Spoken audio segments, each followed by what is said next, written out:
Hi, welcome back guys. This is your friend, Cabbage Head Fanfics. Back with amazing fanfiction. This is the series of What If Haunted Deku Had Sixth Sense? Now before starting, please give this video a like and subscribe to the channel if you want more videos like this.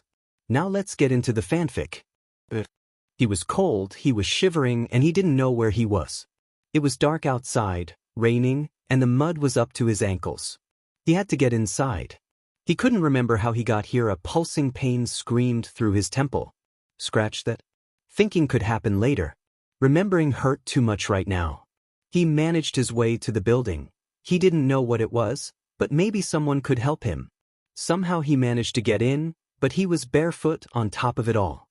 His feet made loud slapping sounds as he walked on the stone-cold tiles. He collapsed onto the floor. When he woke up, he was in a hospital. Or at least, that's what he thought. It didn't really matter, not really, just because he was somewhere and they were taking care of him. He flinched when he noticed two people talking at the foot of his bed. On was a tall man dressed in black, wearing a gray scarf that covered the lower half of his face. And the other got an "Oh, that couldn't be right. I'm dreaming," he said, shocked at how gravelly his voice sounded. "This is a dream." One of the men, the one with dark hair and dark clothing, snapped his head up.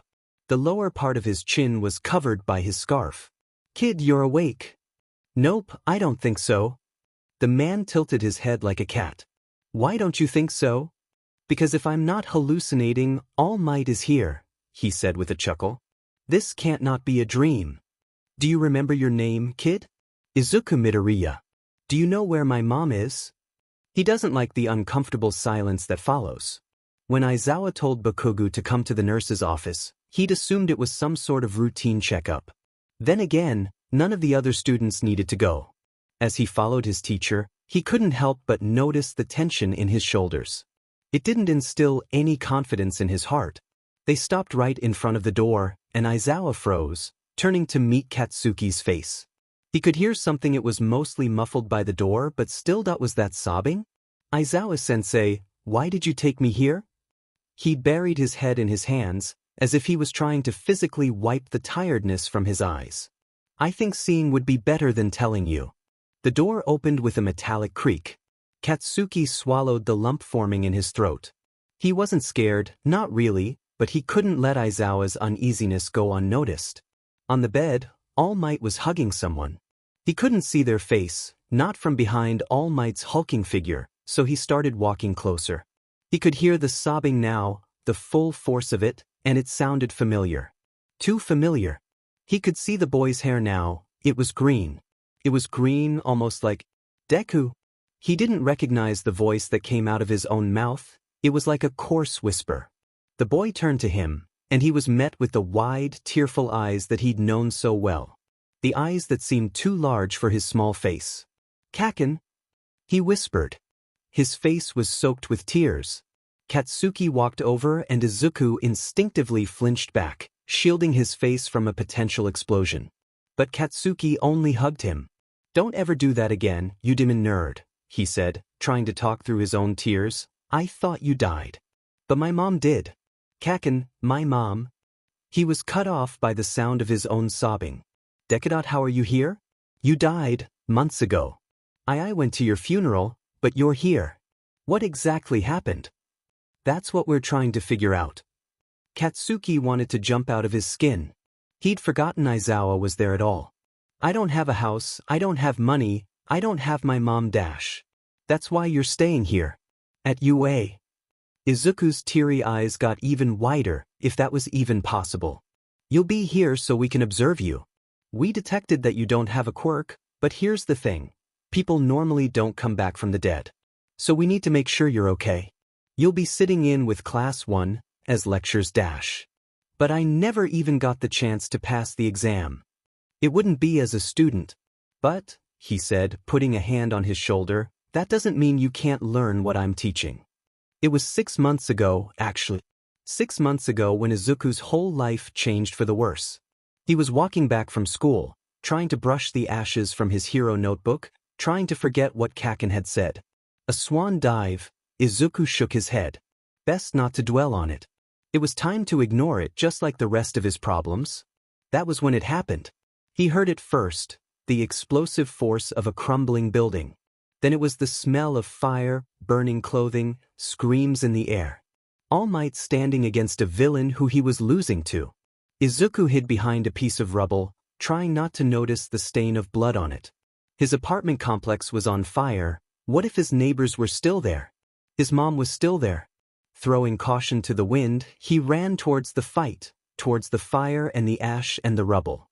"It's over, all for one," growled All Might with a grimace. In any other situation, Izuku would have been starstruck, but he didn't have time for that. He had to find his mom. He had to know she was safe. But then he noticed something, a tuft of hair sticking out from behind a pile of stone.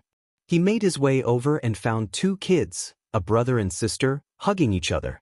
He helped guide them safely through the maze of rubble and fire, and that was when he saw it. The villain All for One had punched a hole through All Might's stomach.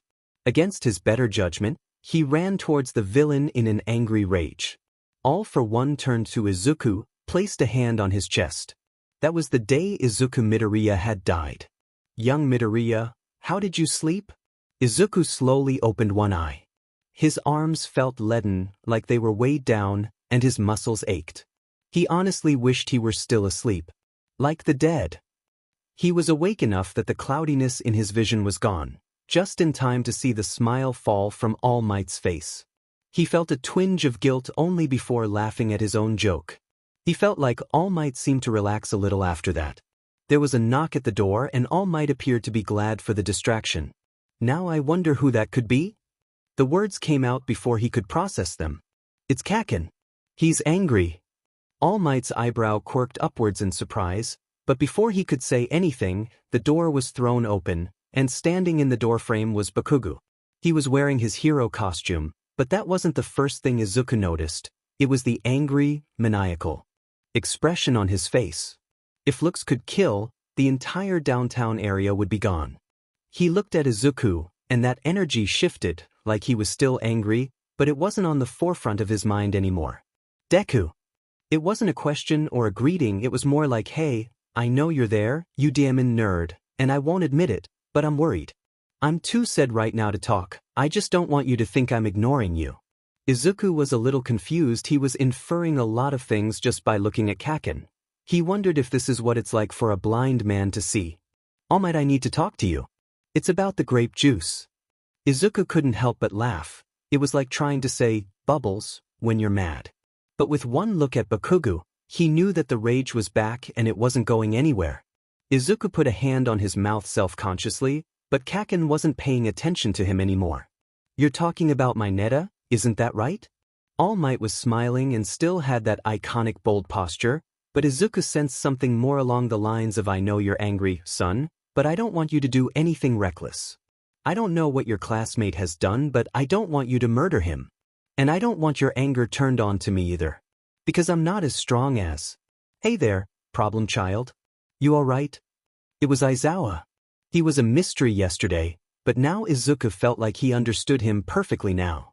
The tough exterior that hid his soft side, the serious nature and reluctance to enjoy humor. That question was more like, "I'm really worried about you, but I don't know how to say it. We're really confused because we don't know how you're alive, and we don't know if you even have a quirk." "I'm good," Izuku said with a wince. "What do you know about empath quirks?" "Empath? Why are you asking?" "I think I might have it. But it's not like any of the ones I've analyzed. I really don't know how to explain it, or if I'm going insane, or high on pain meds, or what if I'm actually in a coma or something and this is just a hallucination or dash." "Stop muttering. What am I feeling right now?" "You're trying to keep your feelings blank right now, but it's not really working. You're worried about me, you don't understand how I could have a quirk, but you also don't understand how I can't have a quirk, but it doesn't make sense because empathy quirks don't have anything to do with death. Also, you're chronically tired, you're angry that All Might is a teacher when he can't even take care of himself, you're a little confused because this is lining up with your emotions, and now you're starting to believe dash." "Okay. I think you made your point." Izuku put his fingers on his temples, trying to press out the dull pain ringing through his head. "You can't turn it off easily, can you?" "No. How do you know these things? How are you finding out about it? It's like there's this energy around a person. I saw it around Kaken before he even came in the room dash. So it's visually based? Midoriya paused. No. I don't know how to describe it. It's like I've lived my life without hearing anything, and now dash. It's like, Aizawa pressed. Another sense, I guess. A sixth sense. How appropriate, given the circumstances. Aizawa gave a wry smile, a little ashamed at the ill-timed attempt at humor. He stared into Midoriya's two big eyes, afraid, for a moment, that he'd offended him. Then he began to laugh. He swears, this kid's smile was pure sunshine. I didn't know you were funny, sir. Don't let that get out, problem child. I have a reputation, you know. And you can call me Aizawa-sensei. You might not be an official student, but I'll still be your teacher. Follow me. It was a bit surreal, walking through the halls of UA. It was always Izuku's dream to go here, quirk or no quirk, and even though everyone else doubted him, he'd always had his mother's support. His mother, he didn't want to think about her right now. It took him a minute to see Aizawa staring at him with a blank expression. Of course, he really feels bad for the kid. He lost his mom and he's trying to act strong and there's really nothing I can do for him and… Go ahead, he said, pointing to the door. I'll give you a few minutes of a head start. And one more thing, I wouldn't tell them why you're here. Just give them the excuse that I'm observing your quirk. It could get complicated if you're not careful. Midoriya didn't know what that meant, but it was Aizawa, so he knew better than to dwell on it. He had no idea where to sit. Well, to be honest, he didn't feel like he should be there at all. He was only at UA because Aizawa-sensei needs to monitor his quirk and because All Might felt guilty he died. He could feel the guilt coming off in waves even after he left the hospital room. He shuffled to the back of the class like he always does, keeping his head down, like he always does. He resigns himself to being quiet in the back of the class, like he always does. He shouldn't be here. Hi there. He picked up his head and was met with 3 smiling faces. A girl, with short brown hair and a sweet smile, a guy with spiky red hair, and a guy with wavy blonde hair stood in front of his desk. Hi. Congratulations on getting into UA. I'm Uraraka, this is Kirishima, and this is Kaminari. What's your name? Oh my gosh, he's really nervous. I should probably talk to him. I don't want him to be lonely on his first day. Also, he's kind of cute. I wonder if he dyed his hair or… Oh, I didn't get into you, he blurted before he could stop himself. He shut his eyes with embarrassment. I mean, I'm just observing the class. I'm not a student. I'm Izuku Midoriya, by the way. The girl laughed. Hi, nice to meet you. Bro, you're at UA without being a student? That's so manly. Wow, I wonder why he's here. He must be super smart or something. That's really cool, dude. So you're still taking the classes with us? Why would you do more homework? What is wrong with him? I mean, he seems nice, but I mean, come on. Everyone please get to your seats. This is an esteemed school. Do not disrespect the honor.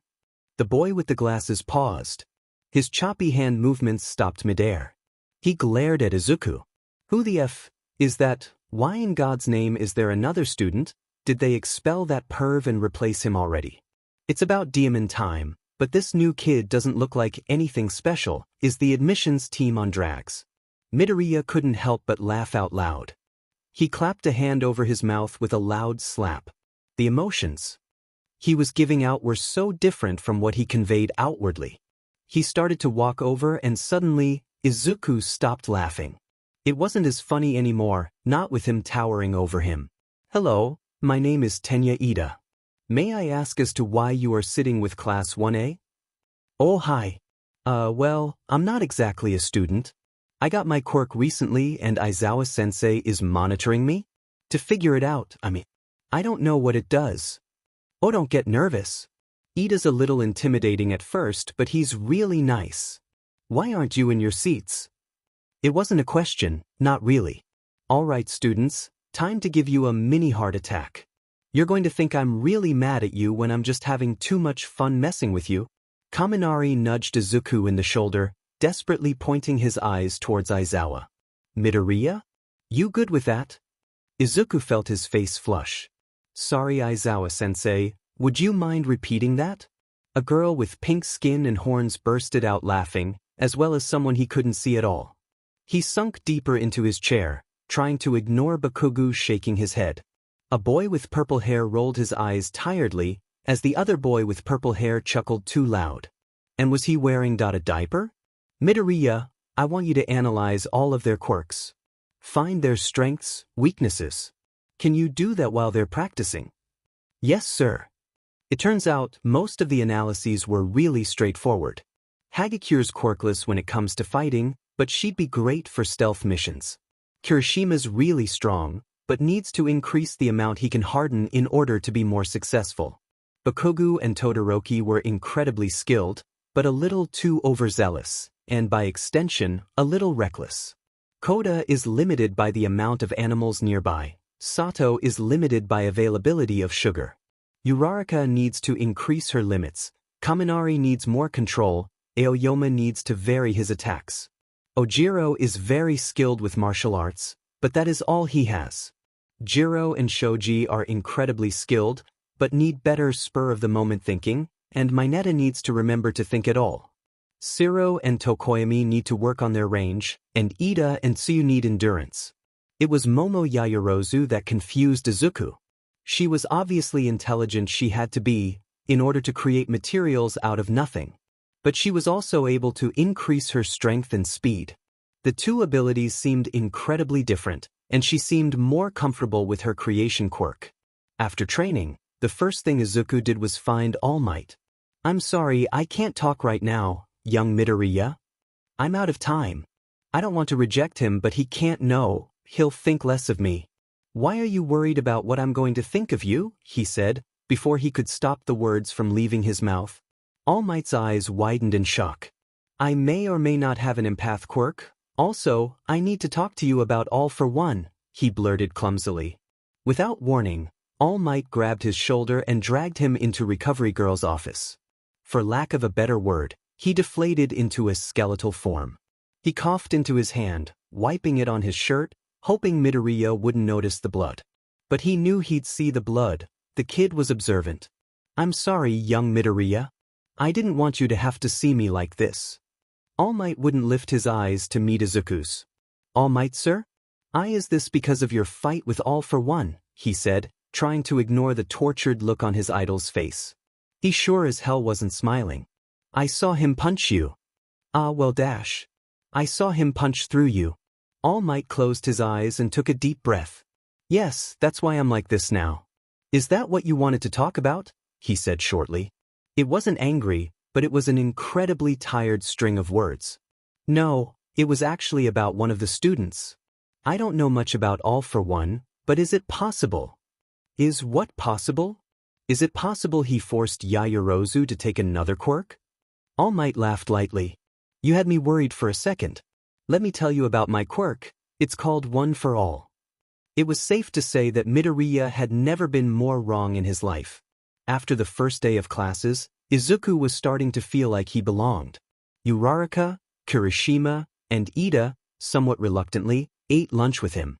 He felt welcomed, save for a few of Ida's comments and a couple of glares from Shinso, but Kaminari would always nudge him in the shoulder and give a goofy wave, which made Izuku feel a little better.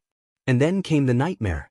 It was normal at first, just memories of the villain attack, incoherent swirls of blood and fire, screams from the rubble, the scent of burnt rubber and skin, memories that he pretended weren't his. They ended when All for One placed his hand on Izuku's chest. That was what happened, that's what he remembered. The problems came when he started remembering how he died. When Recovery Girl followed All Might into the infirmary, she thought the place had been robbed. Drawers thrown open. Medical supplies scattered across the floor. Folders and papers thrown about as if there'd been a small hurricane in the room. She'd rushed over to Izuku, who was twitching in a restless sleep. His skin was clammy and feverish to the touch. She gently shook him awake. Young Midoriya, are you feeling all right? All Might was standing in the corner of the room in his skeletal form, looking even paler than usual. What do you think? He said wryly, not opening his eyes. His voice was a dry croak. All Might and Recovery Girl shared an uneasy glance. All Might, you don't have to feel so guilty all of the time, it kind of makes me nauseous.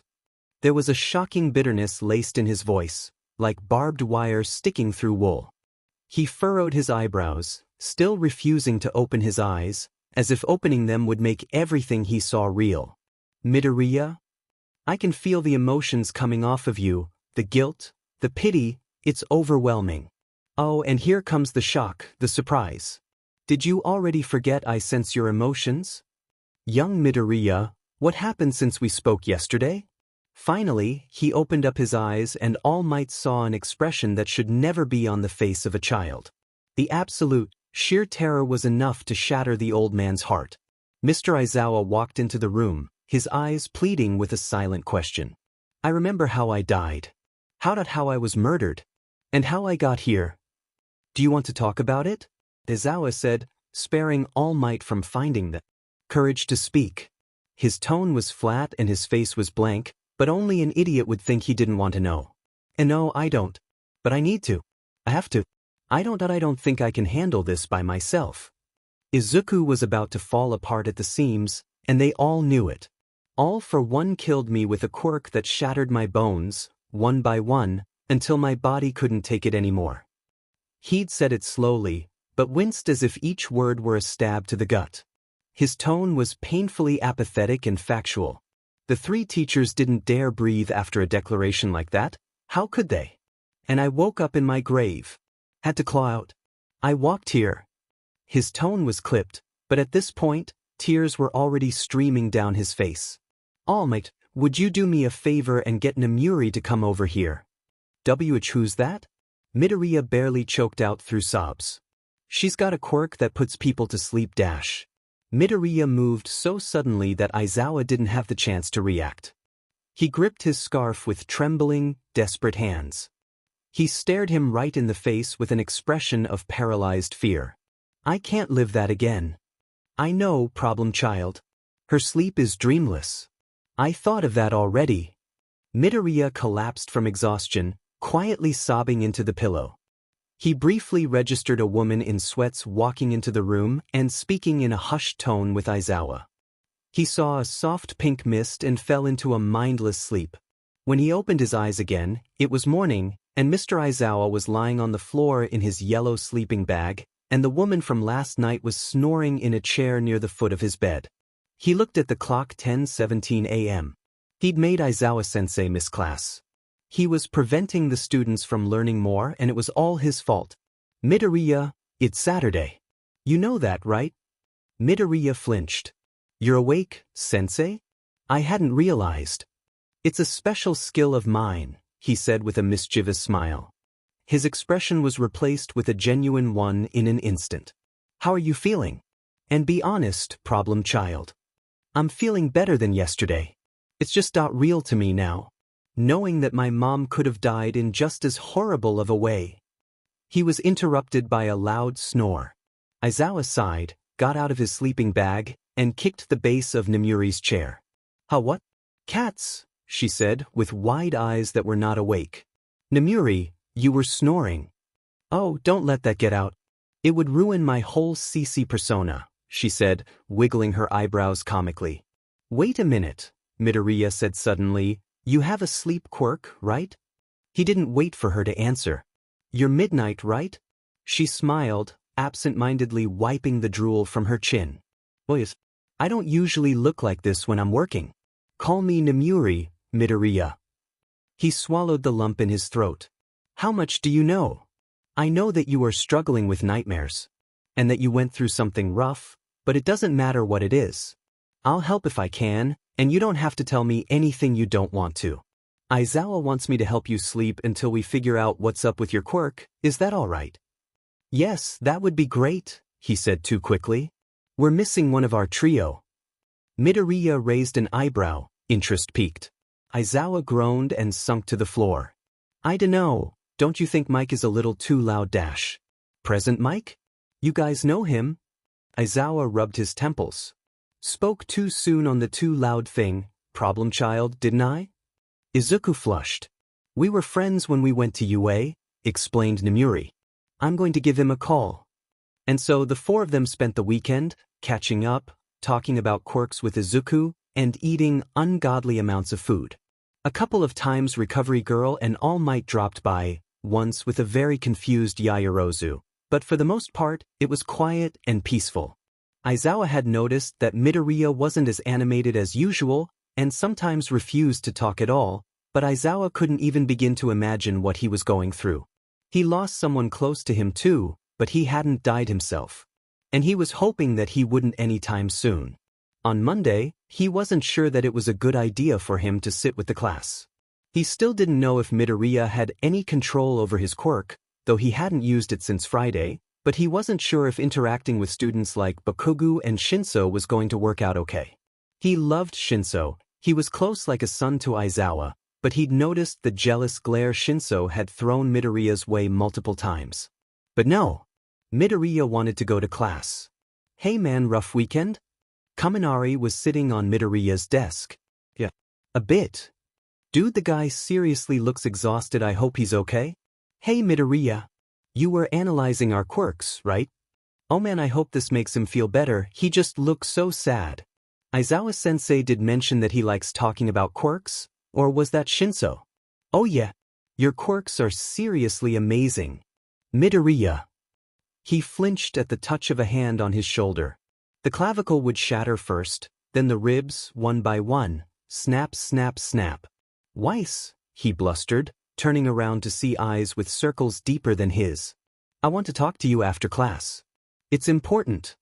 Okay, Shinso. See you then. Shinso, you gotta stop scaring the new kid. Kaminari yelled. Shinso turned around and flipped the bird at him, but there was a trace of a smile on his face. Uraraka blinked, as if blinking would help her think. Hey Midoriya, can I ask you something a little personal? Oh my god, what if I'm overstepping my boundaries? This is the second day I've ever talked to him. Oh no, I'm messing everything up. Sure, what's up? Izuku said. What did he have to lose? Kirishima walked up and put an arm around her shoulders. Don't say anything too embarrassing. Midoriya, do you not like being touched? Izuku's eyes widened in surprise. I didn't mean to be rude, it's just that I saw how you reacted to Shinso, and sometimes I hug my friends and dash. No, don't worry about it. Actually, you're right, he admitted, failing to leave the bitterness from his voice, but it's a long story. And thank you for noticing. That was a really nice thing to do. Izuku spent the class PRD lost in thought. On one hand, Shinso wanted to talk to him. And while he didn't seem angry, not like Kaken used to be, anyway, he certainly didn't seem like he was trying to be friends. He also had no idea what his quirk was. He knew he didn't use it in the training on Friday, so that was also a little worrisome. But on the other hand, Kaminari and Uraraka especially were really considerate. They cared. Izuku wasn't sure if he'd ever had friends like that. Before he knew it, class was over, and Shinso was glaring daggers at him. Yeah, he definitely didn't want to be friends. He gave a wave to Uraraka before following Shinso to an empty classroom. Shinso sighed, running a hand through his messy hair. He kind of reminded Izuku of Aizawa. What's your deal? This was beginning to feel more like a Kaken-style confrontation. Midoriya felt the hair at the back of his neck prickle. Why are you here so easily when I had to fight tooth and nail to get in? Do you have any idea how hard it was with a quirk like mine? What do you mean, exactly? He rolled his eyes. Look, maybe they've got you playing dumb. Whatever.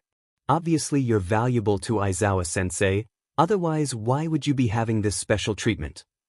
You're getting to learn at UA without the entrance exam. You might matter more to Aizawa than I do. Hold on, let me think. Of a lie. No. It's just, Aizawa-sensei is trying to figure out what my quirk is. I think that's all I can tell you. He won't like that. Shinso leapt forward and grabbed Izuku's arm. The radius would break, then the elbow. It would spread to the metacarpals of his hands, snapping in rapid-fire speed. Snap, snap, snap. Shinso froze and let go immediately. I'm sorry, I shouldn't have done that. Izuku started breathing. When had he stopped? It's okay. It wasn't, but he could tell that Shinso felt bad. So that's your quirk, huh? Shinso said, his breath condensing into a cloud in the air. Why was it so cold in there, anyway? The temperature felt like it had dropped 20 degrees in an instant. Midoriya stared at Shinso, wide-eyed. I don't know what's happening, he murmured. I don't think I made it cold. All of a sudden, the alarm system in the school started blaring. It was loud, so loud, like sirens. He remembered the fire engine's wails as all for one shattered him. Hey, Midoriya, Shinso said, raising his hands to touch his shoulders. He dropped his hands to his knees, remembering. Those alarms are for the press. There isn't any danger. Isuku tried to breathe, or was he breathing too much? It was hard to tell. He couldn't think, not with the angry swirling of white noise pounding against the inside of his skull. The lights began to flicker wildly. I think I'm having a panic attack, he gasped through erratic breaths. Get Aizawa, Nomuri. Shinso nodded, though the color was gone from his face. He ran through the hallways as the lights flickered like strobes. The alarm had been disabled, but something was messing with the lights. Maybe Kaminari? He burst into Mr. Aizawa's office in a panic. It's Midoriya. He said he needs you and that's someone named Nomuri. Without pausing, Aizawa grabbed Nomuri's arm and followed Shinso through the halls. The flickering got worse the closer they got to Midoriya. Shinso, stay back, we don't understand his quirk yet. But dash. Shinso dash. But it's my fault. Tell me about it later. And stay back. Aizawa and Nomuri carefully stepped into the room. It was almost as cold as Todoroki's ice. Stray papers, desks, and office supplies were swirling around in a small cyclone.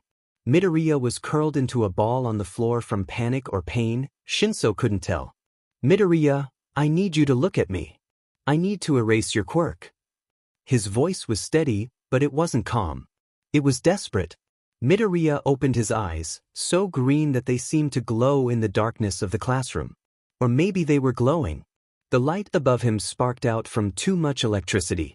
Aizawa activated his quirk on Midoriya, effectively putting an end to the struggle.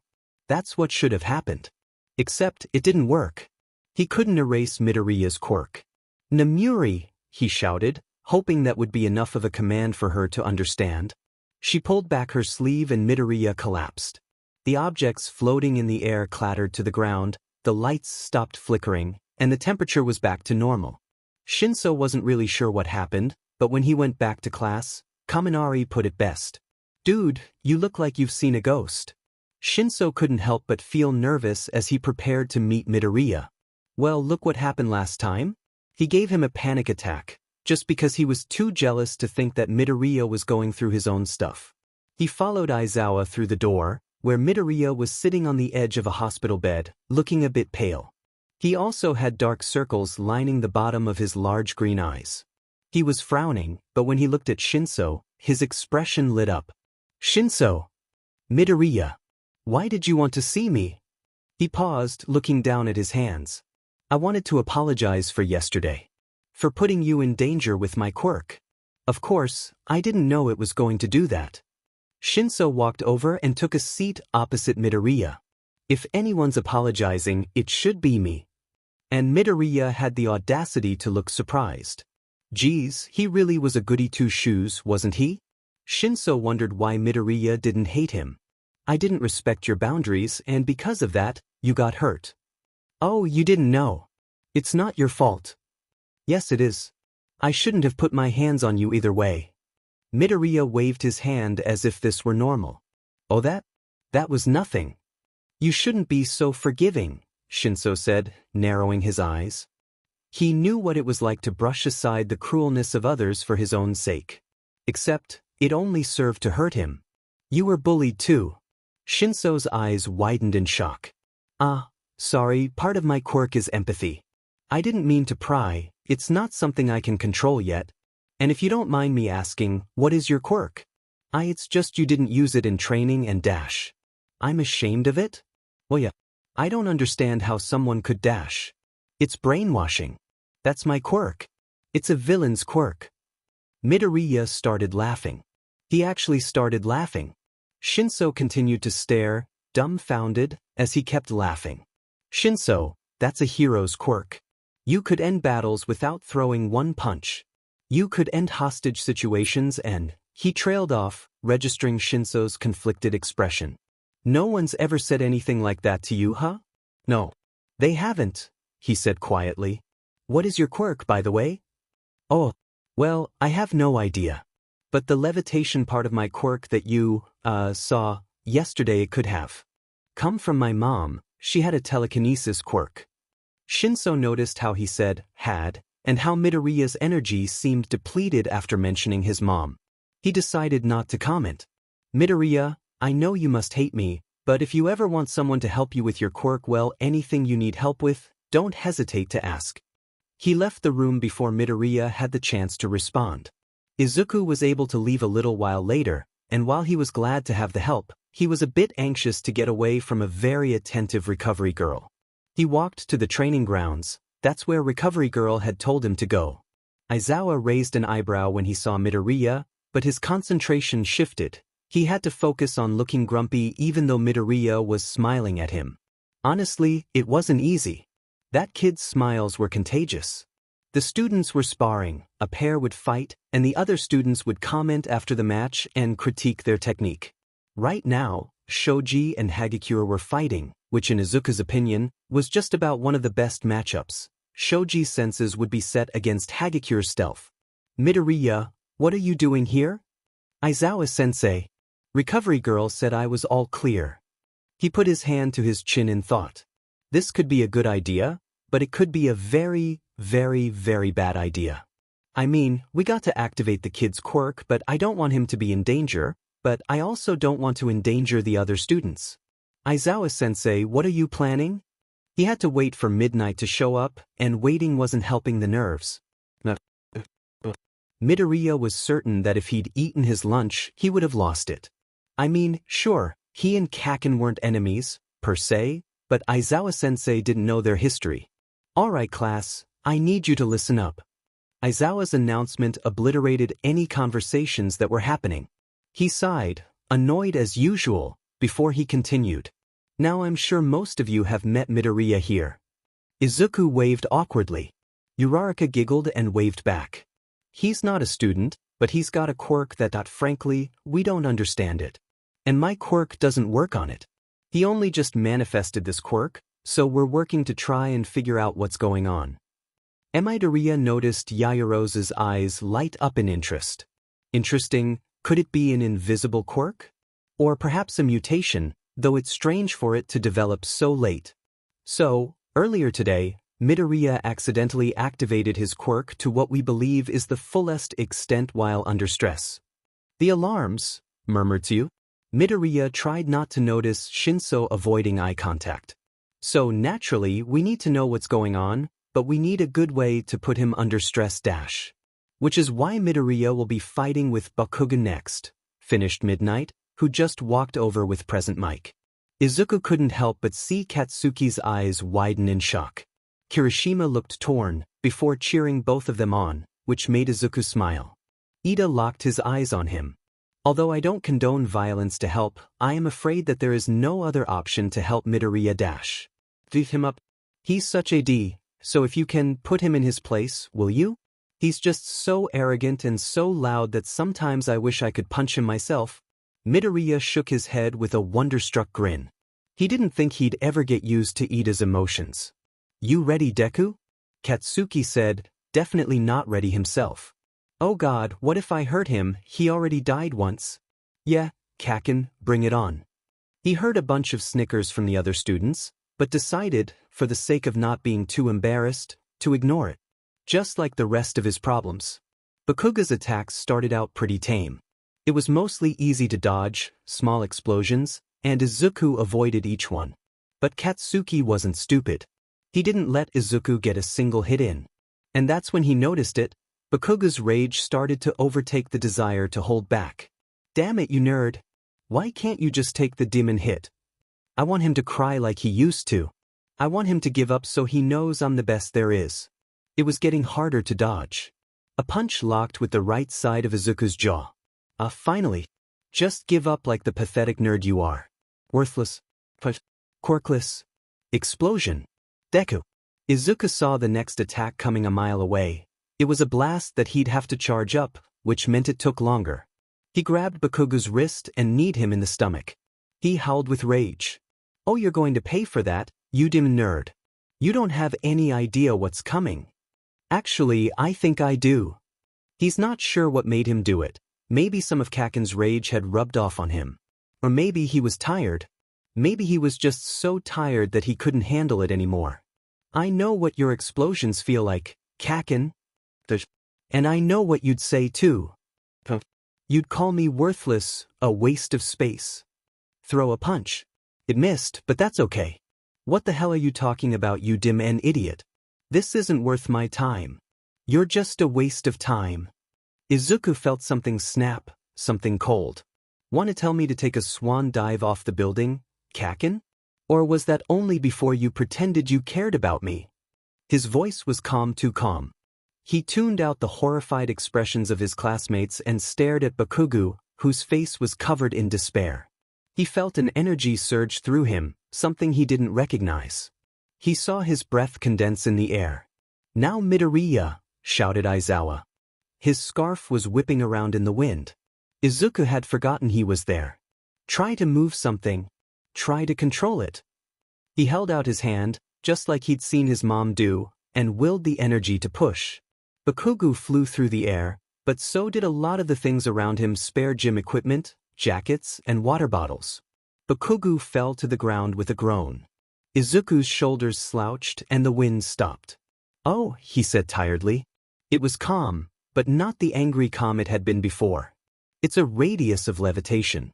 I can't pick certain objects, I have to levitate a range of space." He collapsed to the ground with a dull thud, leaving both students and teachers, in equal measure, to stare in shock. Frankly, Aizawa didn't know what to think. Bakugou had always been a bit of an aggressive student, so the bullying didn't really shock him. It was the cruelty that he didn't understand. Also, the fact that he hadn't stopped sobbing since his match with Midoriya had ended. "Shinso, I need you to ask Bakugou a question so you can calm him down." "Bakugou, it's Joe's fault. You know that, right?" Bakugou removed the ice from the lump on his forehead. "Who the f is Joe, you purple-haired dash?" "Joe mama," he said with a cruel smile. "Also, calm down." Aizawa groaned out loud. These kids were something else. But on the positive side, Bakugou was ready to talk, after Shinso's quirk had taken effect. And Aizawa wanted answers. Was it true, the things Midoriya said? "I think I've bullied him ever since I got my quirk." Aizawa was a bit shocked at his candor, but he respected it. He was always so frustrating, offering help all of the DM in time because he thought I wasn't strong enough. The nerd just wouldn't leave me alone. Was just high and mighty all the time. "I'm pretty sure that's called being a good friend," Shinso said, glaring daggers. "Midoriya doesn't have a superiority complex. If anyone does, it's you. Shinso, that's enough. You're only here to use your quirk if I ask you to." "But I'm right." "That doesn't matter. You shouldn't be talking." "Alright, so you bullied him, tell me how." "He fought the poor kid. Midoriya tried to help the weaker students of the class, the quirkless and those with quirks that weren't helpful for fighting. And Bakugou would just attack him, call him names. And what Midoriya said on the training grounds, did you really say that?" "It was the last thing I ever said to him." "What do you mean?" Shinso said. "I mean, the last thing I did before he died was tell him to take a swan dive off the roof. I told him to take a swan dive off the roof, because maybe he'd get a quirk in the next life. And then he died. He died and came back with a quirk, and I feel like all of this is my fault. God, he was terrible. He was terrible, that was undeniable. He'd attacked and scarred Midoriya for years, and then saying this. Aizawa didn't know what to think. But he could imagine his guilt. "Bakugou, let me ask you something. Is your name all for one?" He blinked. "What the f are you playing at? Is that your name?" He snapped. "No. Of course not, are you mental? Then it's not your fault. You're not the reason why that happened." Bakugou stared at his teacher, open-mouthed and in shock. Knock knock. "Hey, it's me, can I come in?" "Speak of the devil," said Shinso as he stared at Midoriya, but his gaze was distant, as if he were thinking of something else. "I'm really sorry, Kaken. I shouldn't have said dash. Shut up. I shouldn't have said that. I shouldn't have said a lot of the things I said to you, Dezuku. All I've been was a monster to you. A DMN monster. And all you've tried to be is nice. It's DMN infuriating. No one can be that nice, but you are. All you tried to be was my friend. And I hurt you because of it. Don't do that.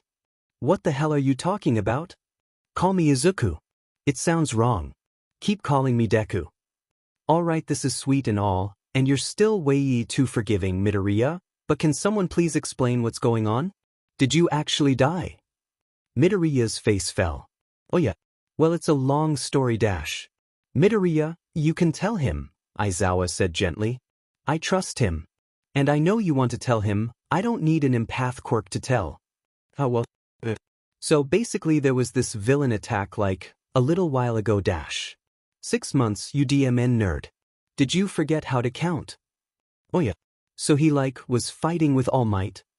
He fiddled with his fingers as if they were the most interesting thing in the room. And? God, just tell me. I'm not a patient person. I can tell this is hard for you, but you're driving me insane. He killed a bunch of people. Some of my neighbors, my mom, and also you. He shrugged his shoulders casually, but his eyes were wide and blank. What can I say? So that's why Aizawa-sensei is really helping you. Because no one has no idea what's going on, and how the fact you're here, with a quirk, makes no sense. Yep, that's about it. Damn it, he's crying, isn't he? I guess he thought I wouldn't notice if he were quiet enough. I feel even worse about yesterday now. Aizawa-sensei cleared his throat. So, you guys didn't hear, but tomorrow the class is going on a field trip. I want all of you to come. Midoriya, you won't be participating in the activities, but you'll still come. Aizawa-sensei? Midoriya asked. Aizawa Blanqui stared at him, so he took a shaky breath before continuing. I think I figured out something about my quirk. Alright, let's hear it. I think my levitation is tied to my emotions. I was scared when I had the nightmare, and again when the sirens were going off dash. Sirens? Oh, the alarm I mean. And obviously I was angry with Kaken, but I controlled it more there, because I'm better at controlling my anger than my fear. And that would link it with the empathic abilities too. And like I realized earlier, I don't have telekinesis.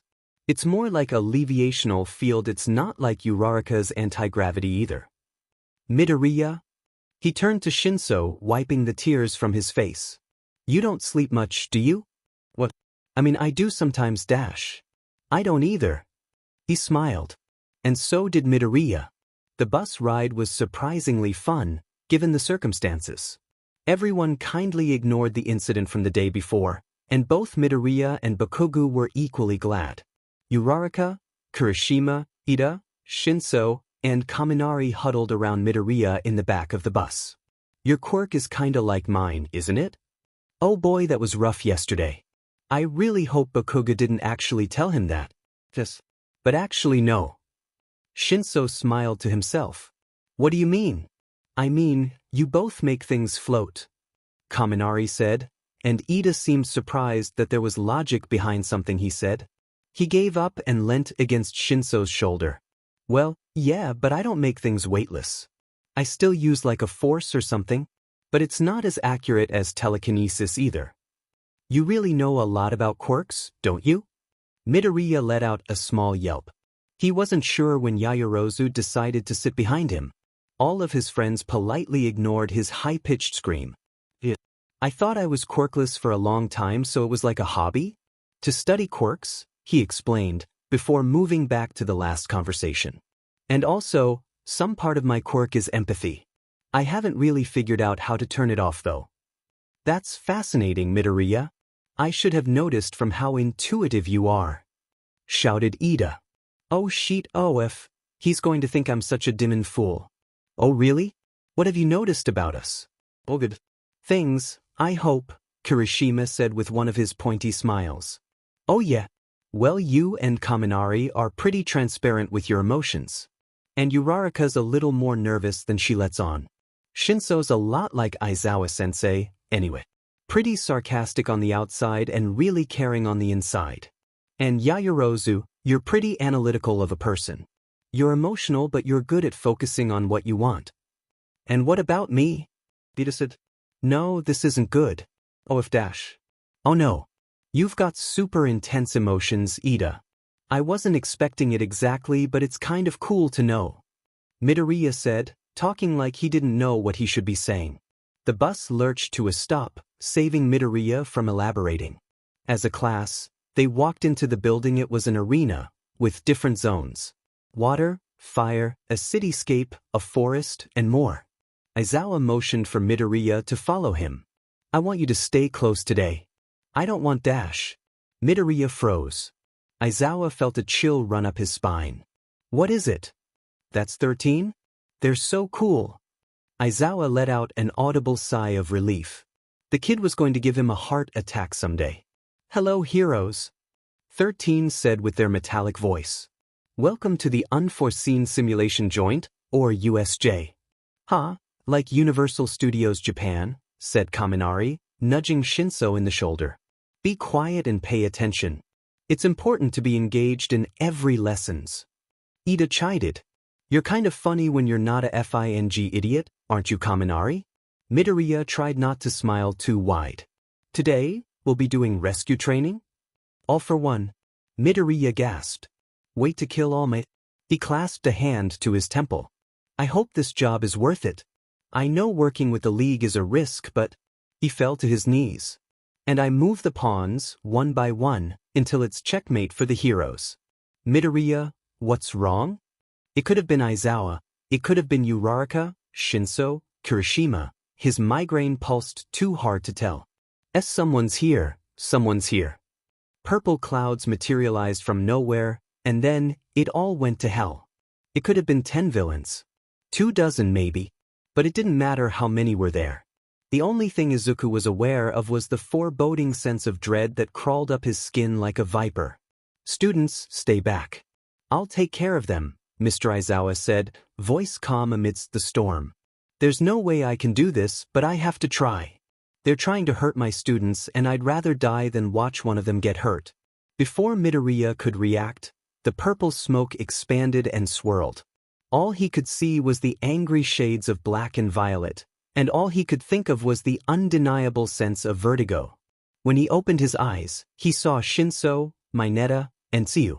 And he started to feel the all-too-familiar sensation of losing control. Shinso, he said as he started to feel the currents of his quirk start to stir. He saw Tsuyu's hair blowing in the wind. Midoriya? Make me calm down. In an instant, Shinso's quirk took hold, and suddenly Midoriya could think again. He'd forgotten what that felt like. They were standing on a boat in the shipwreck zone, surrounded by villains that weren't attacking. They were just standing a safe distance away, standing in the water. I have a plan, he said. I have a plan of how to get out of here so we can get out of here and help Mr. Aizawa. Why should we listen to you? Mineta said. He had a fair point. Midoriya wasn't even in their class. Do you have a plan, Mineta? Asked Tsuyu with her signature blunt honesty. There was a moment where no one said anything. Shinso stared at Midoriya. His friend had gone from calm to angry in an instant as glared at Mineta. The air was icy. Mineta! He looked at Midoriya, alarmed. You know I have an empath quirk. Don't think that kind of thing about your classmate. What are you talking about? I don't like you. Shinso considered Midoriya his friend, but honestly he was kind of afraid of him at the moment. I don't like you, Midoriya repeated, continuing, but you're important to the plan. You're going to throw your ball into the water. The villains obviously don't know what our quirks are, so they'll be afraid of them. Tsuyu, you're going to grab Mineta and Shinso while I cause a distraction. What will you be doing? He turned to her with an absolutely terrifying smile. Well, I'll do what I do best. Lose my absolute goddamn mind. Midoriya's plan worked. As he let the fear take over, his quirk swirled the water into a whirlpool and the villains got stuck together due to Mineta's quirk. They regrouped outside of the shipwreck zone, where Midoriya was shaking from emotion. Are you okay? He practically jumped out of his skin when he heard Yayorozu. Why, I'm just scared, he mumbled. He'd been holding back his emotions so much that he could barely function now. He looked to his side, where Aizawa was fighting 5 villains at once. A man with hands all over his body stood next to a hulking, bird-like monster, simply watching the fight. "We're trying to get to Aizawa-sensei," Shinso said. "We could use some help." "Yayorozu," Midoriya said, voice still shaking, "you should use one foe, I mean your strength. He needs pure force to get through those villains." Her face paled, but she nodded. "He knows? He knows about my quirk. This is bad. This is really, really bad." Midoriya froze. Icy, cold hands, grabbing his leg. Nails scraping down his arms and back. An unholy sensation that felt like spiders crawling along the inside of his veins. Shinso watched in horror as Midoriya fell to the ground, twitching. "Midoriya!" Yayorozu shouted. "Get back! Get back!" he shouted between gasps. "We can help you dash." "No. Something's wrong with my quirk. Something's wrong with me. I don't want you to get hurt. Go help Mr. Aizawa, he needs it more than I do," he yelled. Reluctantly, Tsuyu, Yayorozu, and Shinso left to help their teacher. Mineta gladly left and hid behind a pile of rubble. Midoriya gasped. It felt like hundreds of invisible hands were grasping and clawing at his skin. He just wanted it to stop. Just stop. He'd do anything to make it stop. He sunk to the ground, unconscious. The warp villain's smoke took him to the man with the hands. Aizawa looked on in horror as he saw the limp body of his student. "Oh, don't worry, he's not dead yet," the man with the hands said, voice laced with manic glee. "But that can be easily remedied." "Who are you? Why are you here?" Yayorozu demanded as she punched a villain across the room. "Shigaraki. We wanted to kill All Might, but he didn't show up. So we'll make an example with one of his students. Nomu, let's pick up the pawn." The Nomu's hand was as wide as the length between Midoriya's shoulders. He picked him up by the back of his shirt. Midoriya's head hung down, like a doll. Then his head jerked up. His eyes opened, and they were solid dark purple. The same color as the Nomu's skin. He smiled, but it wasn't one of Izuku's smiles, it was someone else's, unnaturally carved onto his face.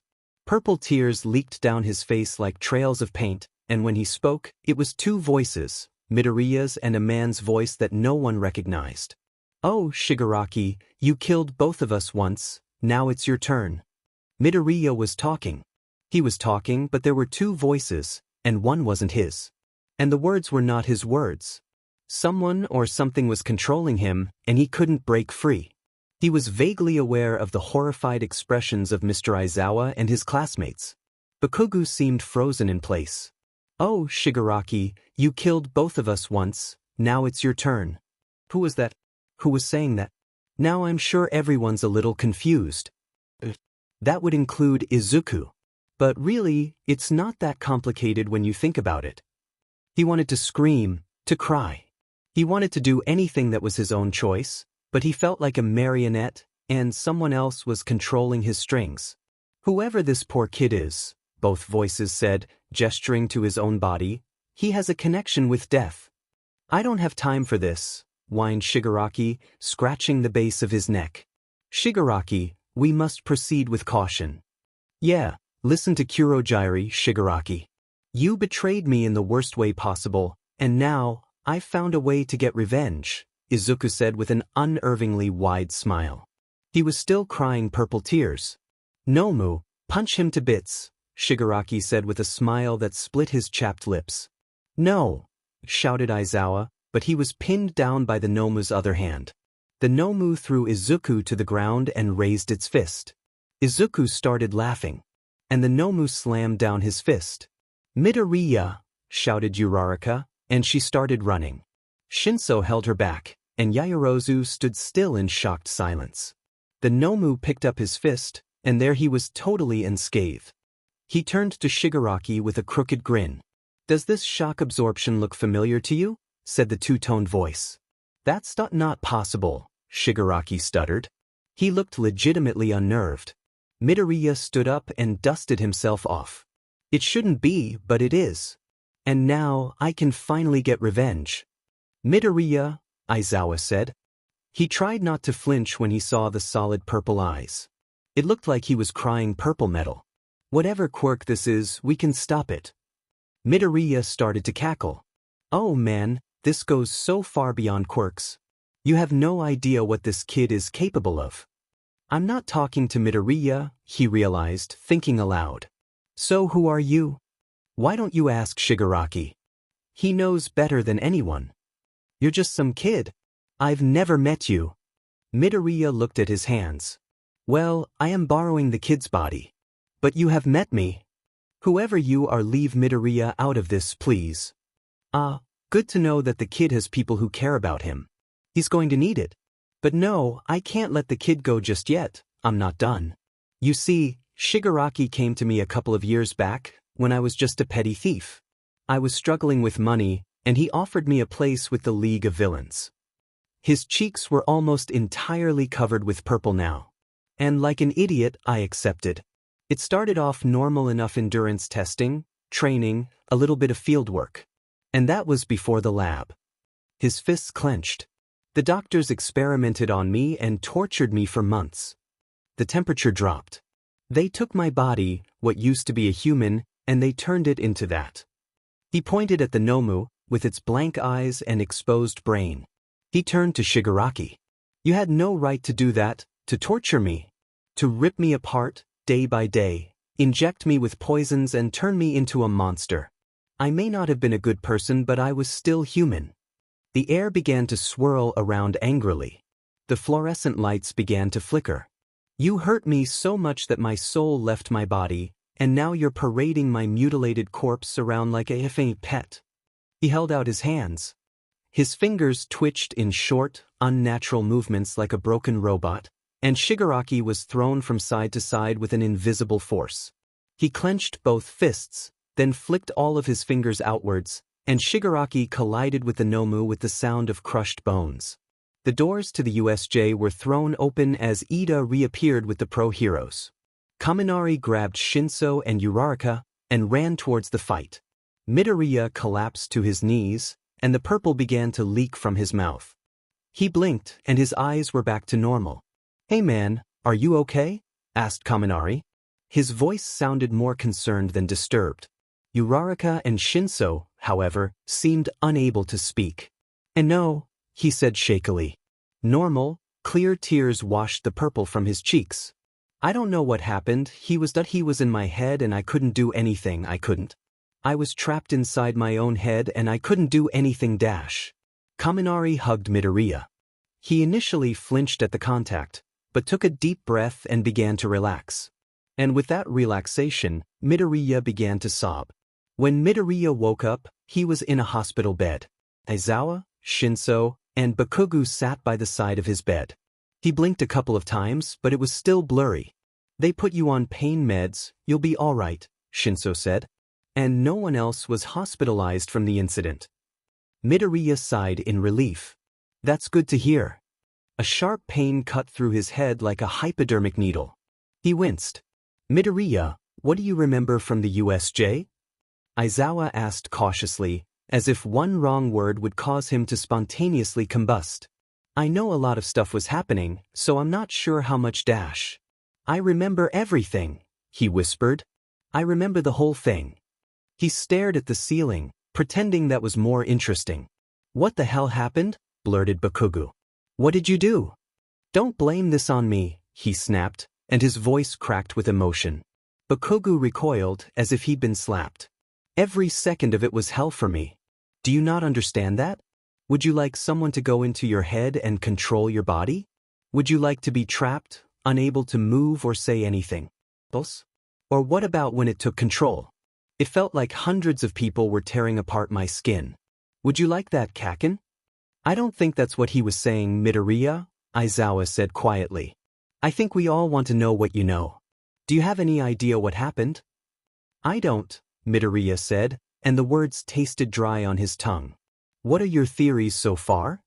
Well, it could have been the Nomu, it had multiple quirks, and this could have been an unintentional side effect, Aizawa said, clearly not agreeing with the statement.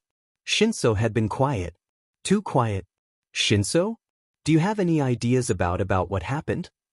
Shinso's tired eyes met Midoriya's teary ones. I was thinking about what you said. Well, not you.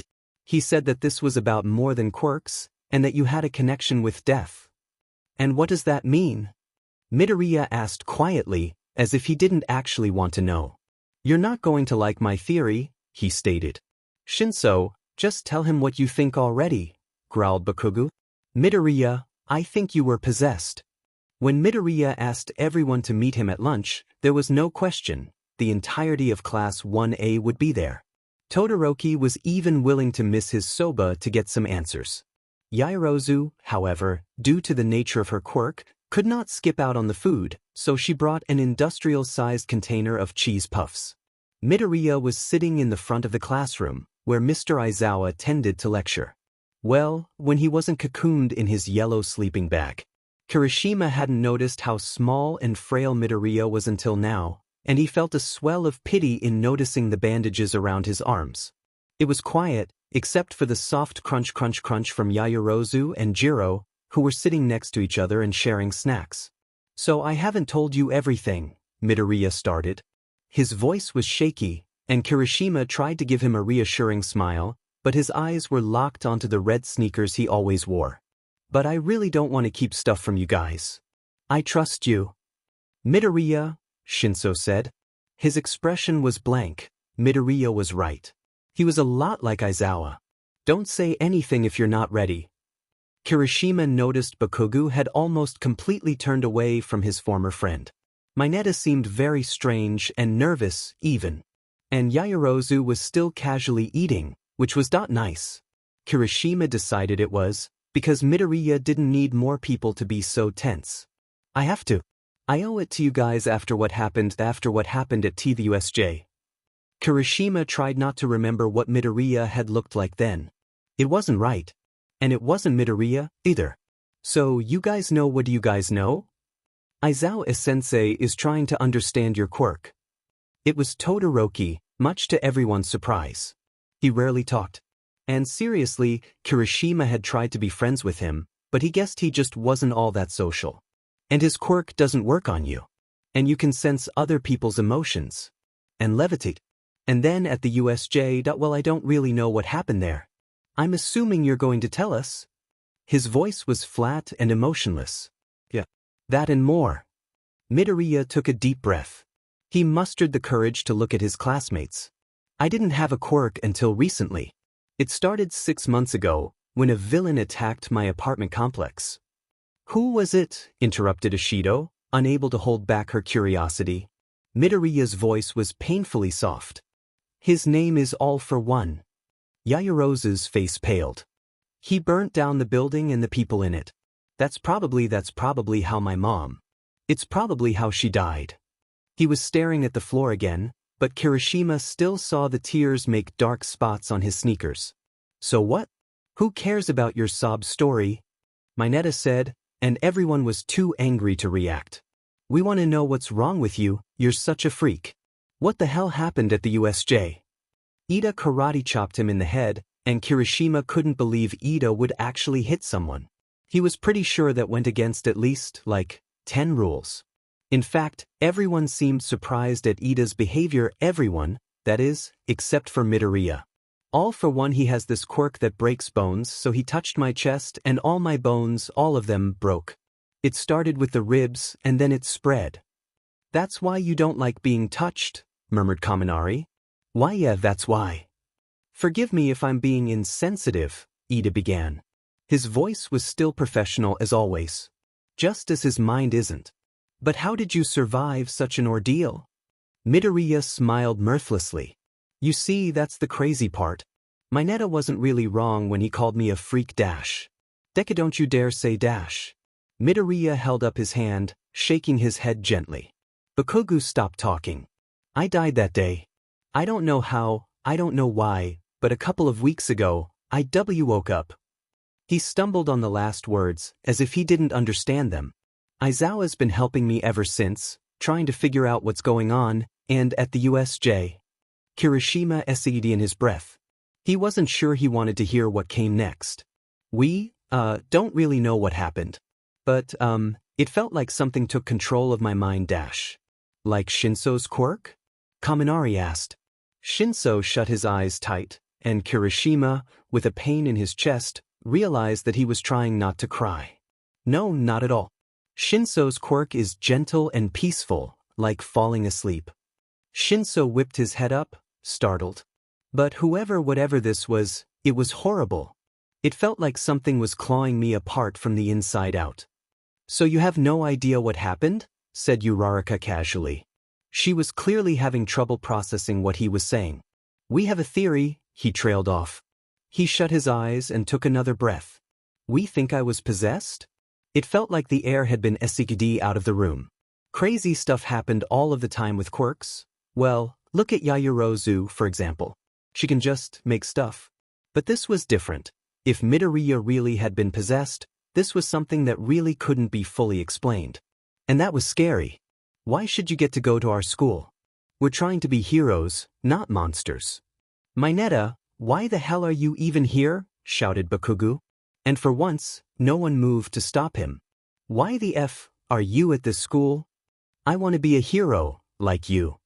Bakugo growled and leaned way too close to Mineta's face, baring his teeth. And he smiled. He smiled and it was so far from kind. And why do you want to be one? To get all the hot girls. Seriously, once I'm a hero, they won't be able to stay away. You disgust me, you half-pint purple little mother dash. Stop, just stop, Midoriya said through tears. Bakugo picked up Mineta, placed him in the hall, walked back into the classroom, and locked the door with surprising speed and even more shocking, zero violence. Midoriya blinked hard, as if he could physically remove the confusion of that moment. Thanks Kaken? Shut up, Deku. No one spoke, and no one looked at each other. And what was there to say, really? Midoriya. All eyes turned to Dokoyami. And no one said anything. All right, bird brain, what's on your mind? We don't have all day, growled Bakugo. Kirishima wondered if he ever spoke in a calm way. I too have a quirk connected to the darkness. I believe I understand what your power truly is. All eyes drifted back to Midoriya. It was like the class was magnetized to whoever was the center of attention. And what do you think that is? His eyes were still teary, but the shakiness was gone from his voice. I think you don't have a quirk at all. I think you're a medium or a psychic, maybe. You're connected to the dead in a way others aren't. Your empathy, I think it's a result of the fact that you can sense spirits. Your levitation is very similar to what's widely believed to occur in haunted houses, not to mention the temperature drops and electrical interference. And, of course, the ability to channel spirits through your own body. Before anyone could let that sink in, Kaminari began to laugh. And it wasn't a small chuckle, no, it was teary-eyed, hysterical cackling. Kaminari, Shinso whispered angrily. Kami, what the F? Midoriya's really short. Midoriya blinked. Thanks Kaminari? He only started laughing more. Do you want to join Ball for Brains in the hallway, Short Circuit? Shouted Bakugo. Bro, if Midoriya was ever on the run, bro. Kirishima couldn't stop the smile on his face as he stared at his ridiculous friend. Kaminari man, have you lost your mind? He'd be, he started before laughing again. What? He'd be what? Screamed Bakugo. Kirishima wondered how he still had vocal cords. He'd be a small medium at large. And everyone erupted into laughter. But seriously bro, Kaminari said, I don't really care where your power comes from. I care that you're alright, because you're my friend and I care about you. Midoriya looked shocked. Midoriya, Shinso said with a sly grin, you're going to have to deal with a lot of shitty jokes. And now, I have a true friend who understands the feeling of the dark dash. Calm the f down, edgelord. Go listen to metal or whatever the f dash. Ugly but bird brain. Midoriya, Yayorozu said. Can I talk to you in private? Ya? All right, everyone clear the f out. Oh hey, Kirishima, that's you too. Jiro, don't think I don't see you with those cheese puffs. And Hagakure, I can't tell if you're even in there, but if you are snooping I will blast you. Once everyone was finally gone, Yayorozu could finally talk to Midoriya. She looked down at his worried face down. Kaminari was right, he was pretty short. I guess there was at least one brain cell in that head of his after all. Don't worry, this isn't actually about you, she started off. His shoulders relaxed and he sighed. It's about me and my quirk. Midoriya's eyes widened. Oh yeah, All Might told me. Oh thank God. Now it was her turn to sigh with relief. I thought I wasn't being careful enough, being too obvious dash. No, don't worry about it. Also, I think All Might made a really good choice. She couldn't stop the smile. Her eyes were shining with pride. Really? He shrugged. I mean, I can get a really good sense of a person from my quirk or whatever is anyway. Well, my point is, you're smart and strong and caring, but you're also rational. I think that's the nicest compliment anyone's ever given me, she said, beaming. I hope we'll get to be really good friends someday, Midoriya. He smiled too, but it was tinged with sadness. Me too. Mineta kicked a soda can down the alleyway. Stupid school. Stupid freak. Stupid teachers. If they didn't want him, they didn't deserve him. He couldn't believe Bakugo of all people, had talked to Mr. Aizawa. And then those girls, well, he didn't remember their names, but if he saw their bodies he'd know who it was. They told Aizawa about him spying on them in the locker room. He didn't understand why Aizawa was so disturbed. Wouldn't everyone look if given the chance?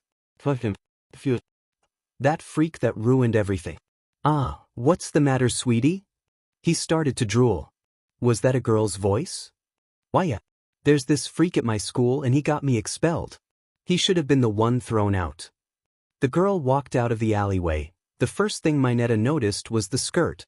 It was short, really short. Then he looked at her face. Rosy red cheeks, sultry yellow eyes, blonde hair pulled up into two buns and messy bangs. She giggled. Oh, that's too bad. What school? He hesitated. UA. Oh, that's too bad. I had trouble in school too, you know, she said shrilly. Oh, really? He said, but he wasn't listening. He was too busy staring at her chest. And you know what I did to the people that made me sad? He shook his head. I made them pay. Her voice was suddenly very dark, and Mineta liked the sound of it. All right, students, a lot of stuff happened, and we're going to handle it like adults, Mr. Aizawa said. He was bandaged more than Midoriya, and had more in common with a mummy than a teacher. Kaminari groaned. And what specifically do you mean by that, sir? Asked Ida, pushing his glasses up the bridge of his nose. We're going to ignore it. That's what I do with all of my problems. Kaminari cheered. Aizawa opened his mouth in a motion to say something back, but shook his head instead. Kaminari wasn't worth any more brain power. He didn't have enough coffee for this. The UA Sports Festival is coming up this week. I expect all of you to participate. And I expect one of you to win. But sir, we're down one student since you expelled Mineta, Yayorozu pointed out, frustratingly logical as usual. I've enrolled Midoriya instead. He's a Hero Corps student now. Oh man, I hope I'm making the right choice. What? Are you deaf, you demon nerd? Wow, what's this feeling? I'm actually proud of you. I hate emotions. Well, now I might be, he replied dryly. Hey, I don't need your sass. Do you dash? Alright, calm down, Bakugo. He was just surprised, okay? Kirishima said, but he couldn't stop grinning. Aizawa-sensei, are you sure this is a good idea? I mean, I don't even have a quirk, and we don't really know what's going on with me dash. Quit being so damn insecure. You've got nothing to worry about. Kirishima wiped a tear from his cheek. What a supportive friend. So manly. We're going to work on strengthening your quirks this week, Aizawa said, ignoring all of his students. He had something in common with Kaminari when it came to ignoring problems. The door to the classroom was thrown open with a slam. Well, would you look at that? It's Class 1B, Aizawa said with all of the enthusiasm of a cinder block. Ah, Class 1A. What a coincidence to see you here, said a boy with blonde hair. It's not a coincidence, this is our classroom and you walked here, Aizawa stated. A girl with orange hair stood next to him. Hi, Kendo here. I'm here to apologize on behalf of Monoma, he's a bit of an idiot sometimes. Move on extras, you're not going to win. Bakugo, that is not a good way to talk to our fellow students. Ida shouted, with his signature choppy hand movements. Yeah, we're going to beat you guys. We're in Class 1A for a reason, And it's not because we're going to lose. We're going to FING destroy this competition. Oh, we'll see who's going to be the real extras. Just you wait, Monoma said. The name's Monoma, right? Shinso asked. Shinso, Aizawa warned. Yeah, and who are? Close the door and go back to class. Monoma slammed the door. Shinso, you shouldn't use your quirk like that, Aizawa said. Oh my god, I'm so proud of him, it's taking literally all of my willpower not to smile at this kid. He's just like I was when I went here. Midoriya? Huh. You zone out a lot. He yawned, rubbing under his eyes. What did I miss this time? I asked you if you were paying attention, Aizawa said bluntly. Well, Midoriya said with a bashful smile, I guess you have your answer. Oh, Diamond. Wow, I can't believe he said that. He's so cute. Was so manly. If I fail in the festival, refuse to use my left side. For lunch? I could use a cheeseburger. Much homework. I don't know how I'll finish. Mr. Aizawa, can I ask you something? Midoriya said. His eyes were closed as he tried to ignore the heading pulsing inside his head. Well, maybe if you don't interrupt me when I'm talking, Aizawa replied coolly. Oh, that I couldn't actually hear you. Sometimes my queer abilities are kind of overwhelming, he explained, trying to ignore the worried looks of his classmates. That's the kind of thing that comes with control and practice, Aizawa said. Oh shit, I messed up. I just thought the poor kid wasn't paying attention, not that he was struggling. The door slammed open. Did someone say sports festival? Says Nomuri as she walked in. She was in her hero costume, a far cry from what Midoriya usually saw her look like. I wish I were wearing sweatpants right now. And sleeping. Are you Riwai? Shouted present Mike. Well, if Midoriya wasn't deaf from sitting next to Bakugou, that should do the trick. Ida shook his head disapprovingly. If one more person interrupts this class, I'm going to shove that door so dim and far up their butt. Everyone was a bundle of nerves as they sat in the waiting room before the first challenge. This wasn't just a sports festival, it was a job interview, and it could make or break a new hero's career if they were noticed enough. Kirishima and Uraraka did their best to hype everyone up, but it was clear that anxiety was the dominant emotion in the room. And no one knew that better than Midoriya. Everyone's emotions were loud today. Midoriya.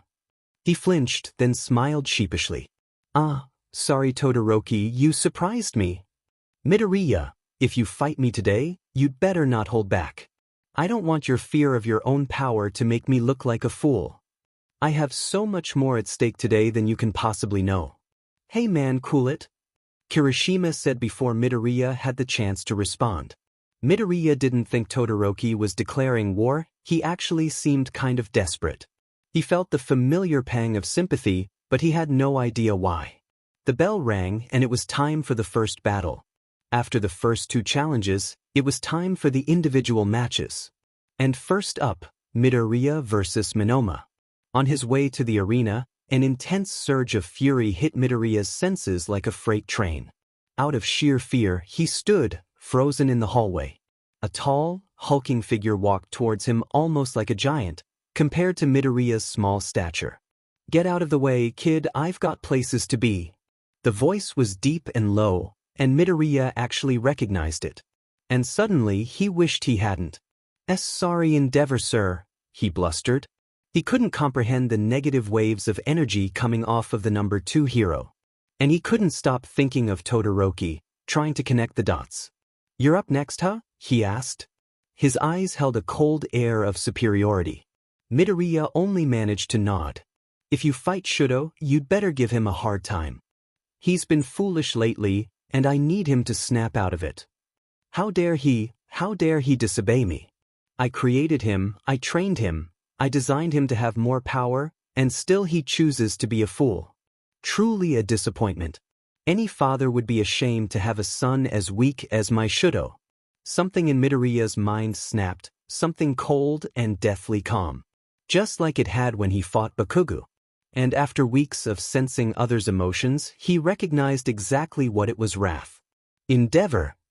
Endeavor's eyebrow raised, confused at the dramatic shift in Midoriya's tone. I hope you know that your son is nothing like you. I don't know him very well, but I know that he's trying to be a hero. I know that he's a good person.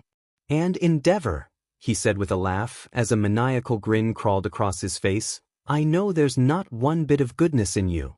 Midoriya walked away before the panic overtook the wrath. When he made his way over to the arena, he was covered in a cold sweat, regretting what he'd just said. Monoma was smiling, and it was a victorious smile, even though they'd not even begun to fight.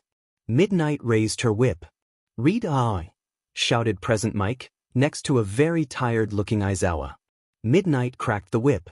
Begging. Midoriya was not prepared. It's not that he didn't know Monoma was motivated, there was the chance of advancing to the hero course if he won, but there was no delay between Mick's announcement and Monoma's first attack. Frankly, Midoriya didn't know how he'd gotten there so fast. Surprised to see me? He drawled from behind Midoriya's ear, like the evil, alternate universe version of Aoyama. Eep! Midoriya said in response. It wasn't exactly dignifying. Monoma grinned, and it was honestly terrifying. And between that and the entire encounter with Endeavor, Midoriya's anxiety was off of the charts. But that's the thing, strong emotions only strengthen Midoriya's quirk. The temperature dropped. So that's your quirk? You think you can win by making me cold? First year Isuku Midoriya, quirk Sixth Sense, Present Mike announced. With this quirk he basically has the powers of a ghost. Pretty spooky, eh? The wind began to swirl around Monoma. But he was still smiling. He grabbed Midoriya on the arm. Oh, I've won now, Midoriya. Class 1 BS 1 and only Nito Monoma, quirk copy. He can copy his opponent's quirk and use it for a limited amount of time. As soon as Monoma's fingers came in contact with Midoriya's arm, his panic increased tenfold. All he could see or think of was all for one. And that was literally. Because somehow, he and Monoma were back in time, watching the villain attack that had resulted in his death. The sky was dark gray, plumes of smoke and burnt rubber tinged the air. All for One's fist was covered in blood and guts, all mites, Midoriya remembered as the bile rose up his throat. Monoma, he whispered because he knew he'd never be able to talk. Do you see this too? He blinked, brushing the bangs from his face. His eccentricity was gone. Yeah, I do. Is this your quirk? Midoriya swallowed the lump in his throat. He watched his older self, his alive, normal self, as he hid behind a pile of rubble. Monoma's eyes were fixed on All for One. I don't think so, he admitted quietly. My quirk has a specific kind of energy, and I don't feel it right now. I feel something though, Monoma admitted. It's like cold smoke under my skin. That's what my quirk feels like, Midoriya explained. But looking around, looking at the memory he'd tried so hard to forget, he came to unsettling realization. Monoma, does your quirk ever make mistakes when copying? Is the quirk always exactly the same? Sometimes it's like a mutation of the original quirk, he said, but his gaze was far off. He'd noticed the old Midoriya as he ran towards All for One. Is that you? Midoriya couldn't keep the panic out of his voice. His chest felt like a corset pulled too tight. Yeah. Is this real? It's a memory. I think I know what's happening. Please enlighten me. Part of my quirk is empathy, Midoriya said, eyes wide. They were starting to water, but he'd forgotten how to blink. Touch is a trigger for me. I think when you touched me, you took me back to the source of my fear. So we're watching my memory. All for One placed a hand on old Midoriya's chest. Midoriya sank to the floor next to Monoma, turning his back to the carnage and shutting his eyes. Monoma seemed frozen in place. Monoma, you need to calm your emotions. It's how you stop my quirk. Shutting his eyes couldn't block the memory of what happened. I'm trying, Monoma said earnestly, but it's difficult. The air was filled with the mingled sound of Midoriya's screams and the unholy crunching of snapping bones. Midoriya, this isn't real, is it? Monoma said in a daze. It can't be a real memory. Midoriya couldn't respond. I need to get you out of here, Monoma realized suddenly, snapping awake. And the sky was blue again. They were standing in the arena again, and Midoriya was standing opposite Monoma. His hand was still on his arm. Their eyes met for a second, and a shockwave erupted from their point of contact, flinging them apart. Midoriya groaned. He'd hit his head in the fall. He stood up groggily, looking for Monoma, who was lying face down in the grass. Monoma is out of bounds. Midoriya advances to the next round. Midnight cheered, but Midoriya felt anything but cheerful. The match is over in just a matter of seconds? Let's give it up for Midoriya Quade. As the crowd began to cheer, Midoriya hurried over to Monoma. He sat up and stared at Midoriya. Well, he said, that wasn't very much fun now, was it? Midoriya smiled grimly and shook his head. Let's never do that again, Midoriya said. Amen to that, Monoma said. And don't worry, Midoriya. He blinked. What? I won't talk about this with anyone but you. And possibly my therapist, he said wryly, before a twisted grin overtook his expression. I know it's a touchy subject. Midoriya was not okay. He'd spent an hour after his victory, huddled in the corner of the waiting room with his eyes shut. It wasn't until Uraraka came in that he realized how long he'd been there. Hey Deku, are you sleeping? She asked with a light laugh. He's having a panic attack. What do I do? What do I do? God, I wish I were Shinso or Yamamoto. They'd probably know what to do, but I don't. No, I had a rough match. I'm just not trying to relax before the one with Todoroki, he said. He felt betrayed by the frailty in his voice. Do you want to talk about it? Oh God, I hope I'm not pushing him. But I don't want him to feel alone either. No, not really. A partial lie. I mean, nothing really crazy happened. A shameless lie. And I'm really feeling all right now, you know? Utter denial. I don't know, Deku, Uraraka said with a small but grim smile. I think the lights would disagree. The locker room lights were flickering faster than Morse code. Midoriya calmed his breathing, and the blinking slowed along with him. He met Uraraka with teary eyes. I just finished my match. Do you want to walk with me back to the stadium? You had your match already? Did you beat Kaken? Midoriya said as he stood up. No. But I gave it my best shot, she said. They were walking down the hallway now, and something seemed more hollow about Uraraka's tone of voice than Midoriya liked. I let them down. I let them down because I'm such a failure and I'm so dim and weak. I'm so dim and weak and the whole world knows it. Uraraka, I hope you know that you're a really good person. And a great friend. And you're also one of the strongest people I know. The words seemed to shock her and she stood still in the hall. And while Midoriya was saying them to cheer Uraraka up, that didn't mean they weren't genuine. Sorry, he mumbled, continuing to walk. I can't control my empathy yet either. Don't worry about it. Uraraka. They were almost at the stadium seats when Midoriya froze by the 1B waiting room. Is it okay if we check on Monoma? Midoriya said. Yeah, of course. Okay, what happened in that match if Midoriya's worried about Monoma too? What is it that you aren't telling me? I just assumed Monoma had said something hurtful, but it's clear something worse happened. Hey Monoma, you in there? Midoriya said, gently knocking the door. Almost immediately, the door was thrown open. Monoma stared at them with wild blue eyes. Hello Midoriya, come to gloat? He said with his usual stuck-up tone of voice. His calm tone of voice. The same tone of voice that directly contradicted the crazed look in his eyes. That's not it at all. I just wanted to make sure you were okay. Uraraka looked between the two of them and the different layers of awkwardness. Was it Midoriya's power? I try not to think of it all that much, but it is pretty spooky when you think about it. Well, it's not your fault copies aren't always perfect, Monoma said, this time with a genuine smile. I'm alright really. But let's never explore your traumas again, eh? Uraraka blinked in disbelief. Okay, what? What the hell did he just say? Yeah, trust me, I don't want to either. And Midoriya, good luck against Todoroki. I know you're probably worried about how intimidating he is, but just talk to him, get to know him a little better, maybe if you're feeling up to it, you could flirt with him dash.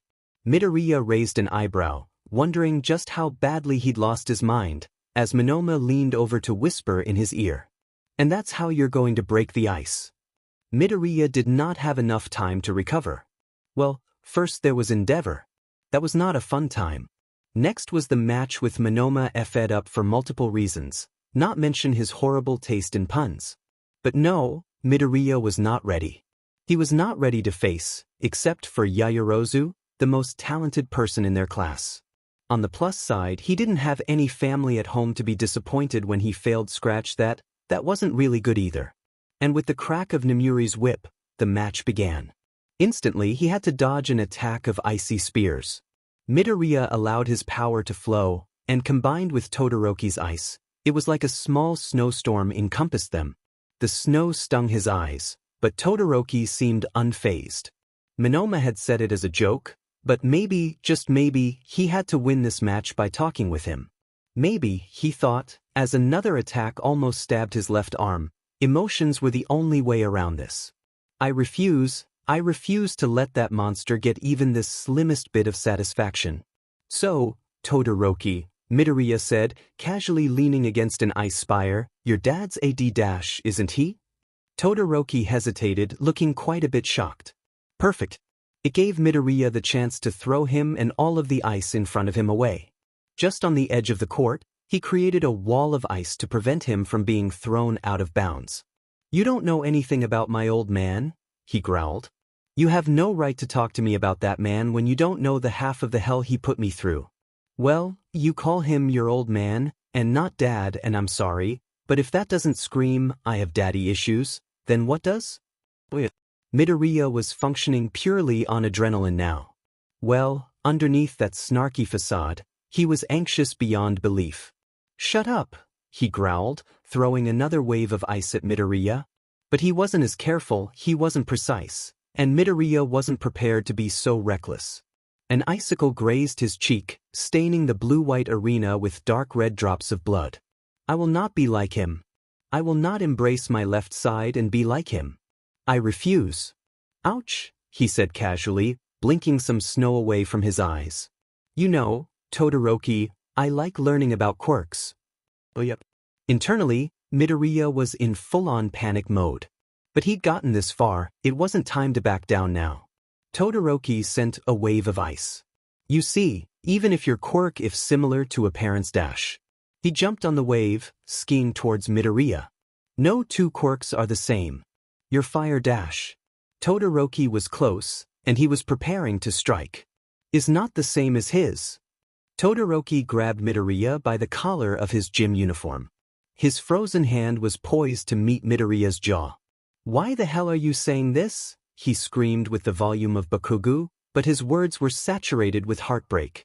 He let go of Midoriya, shoving him away. What are you trying to do? It's your quirk.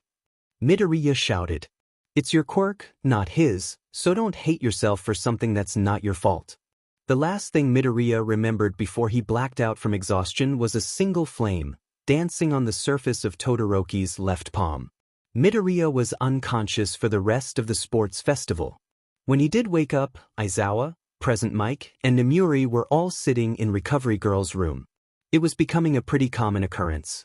Nemuri, to no one's surprise, was wearing a hoodie and sweatpants again. Midoriya, you're awake, Aizawa stated emotionlessly. Oh thank God, I swear this kid gives me one heart attack after another. What time is it? Midoriya asked groggily. It's time for us to have a talk, little listener, Present Mike said with a friendly smile. Come to think of it, all three of them were being so nice to Midoriya. That could only mean something terrible had happened. Is everything all right? Aizawa nodded curtly. You've been staying at UA for a long time, began Nemuri, but you don't really have a place to call your home. Are you putting me into the foster system? That's one option, Aizawa began, but we have a different offer. The three of us share a small flat in the city, and if you want, we could be your legal guardians. I know that this is a lot, kid, said Nemuri, so take all of the time you need to think. You'd really be willing to do that for me? Midoriya said. Aizawa couldn't help but notice just how young he seemed, too young to be concerned whether or not he was worth it. Of course. Midoriya still looked unsure. Midoriya, you know how Shoyuta calls you problem child? Mike said. Midoriya nodded. Well, you haven't noticed him nicknaming the other students, have you? Your teacher has a soft spot for you, kid. Please say you'll do this, little listener. If you go to the foster system, Nemuri began, but she trailed off. We need to know that you have a place to come back to, a happy, safe place. Yeah. I'd like that. The teachers looked a bit shocked. I mean, if it's not too much trouble dash. Of course not, Nomuri said with a smile. Midoriya smiled too. Midoriya. Well, no one could make an entrance quite like Ida.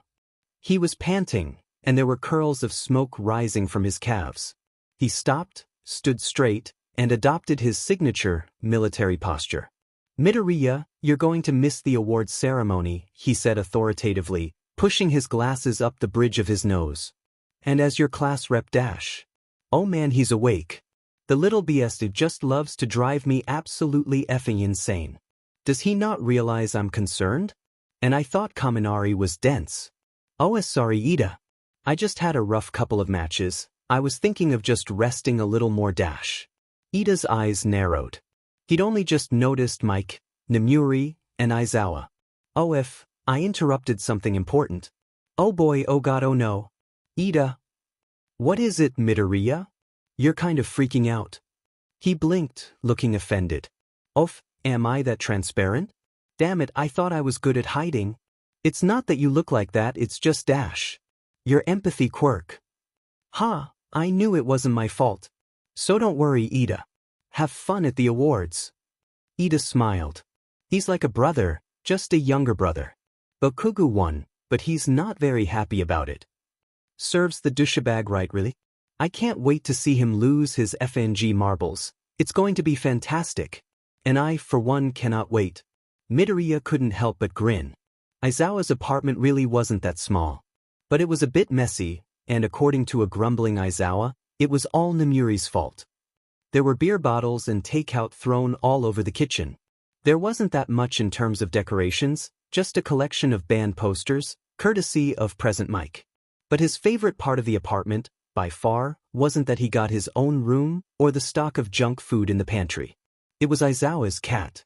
Looking back on it, Aizawa was obviously a cat person, but for some reason, Midoriya had never connected the dots. But here he was, staring at the fat, one-eyed black cat with wide eyes. Oh my god, he said. He's so cute. And immediately he ran and hugged the cat. The cat started purring. Huh, that's strange. Shadow usually hates strangers, Aizawa said with a sly smile. He watched as Midoriya pet Shadow's head. Yes, he thought Midoriya would settle in just fine. When Ida didn't show up 15 minutes early to class, Midoriya was a little worried. He, on the other hand, had been there an hour early, due to the fact that Mike, Aizawa, and Nomuri only shared one car. Shinso walked up to him, brow furrowed. What the hell are you doing here so early? Is everything okay? Yeah. I'm living with the teacher now, so they had to drop me off a little early. Why did I don't know if that would be amazing or horrible, he said with a small grin. Aizawa's my favorite pro, and now my best friend is essentially his son. Funny the curveballs life throws at you. Did you hear about Ida's brother? He continued in a more serious tone. Midoriya shook his head, but he was already feeling unsettled. The hero killer hurt his brother. So if he acts strange today, that's why. Before Midoriya could respond, they were cut off by the topic of their conversation. Midoriya, Shinso. Get to class. Ida shouted before zooming away. Midoriya couldn't ignore the nagging feeling of dread building up in his chest. Internships. Ashido shouted. Yes. Now hurry off to lunch, Aizawa said in his monotone voice. Not you too. Midoriya and Yayorozu stopped. All Might said he wants to talk to you. Both of you. Aizawa's tone was clipped, but Midoriya wasn't surprised. He knew that Aizawa disapproved of All Might's recklessness. And as far as personality-wise, Aizawa was like the overprotective mother, present Mike was the cool uncle, and Nomuri was the whine aunt. But either way, it wasn't out of character for him to be a little cool towards All Might. Midoriya and Yayorozu shared a knowing glance. They walked down the hallway at a brisk pace. This has to be about one for all, right?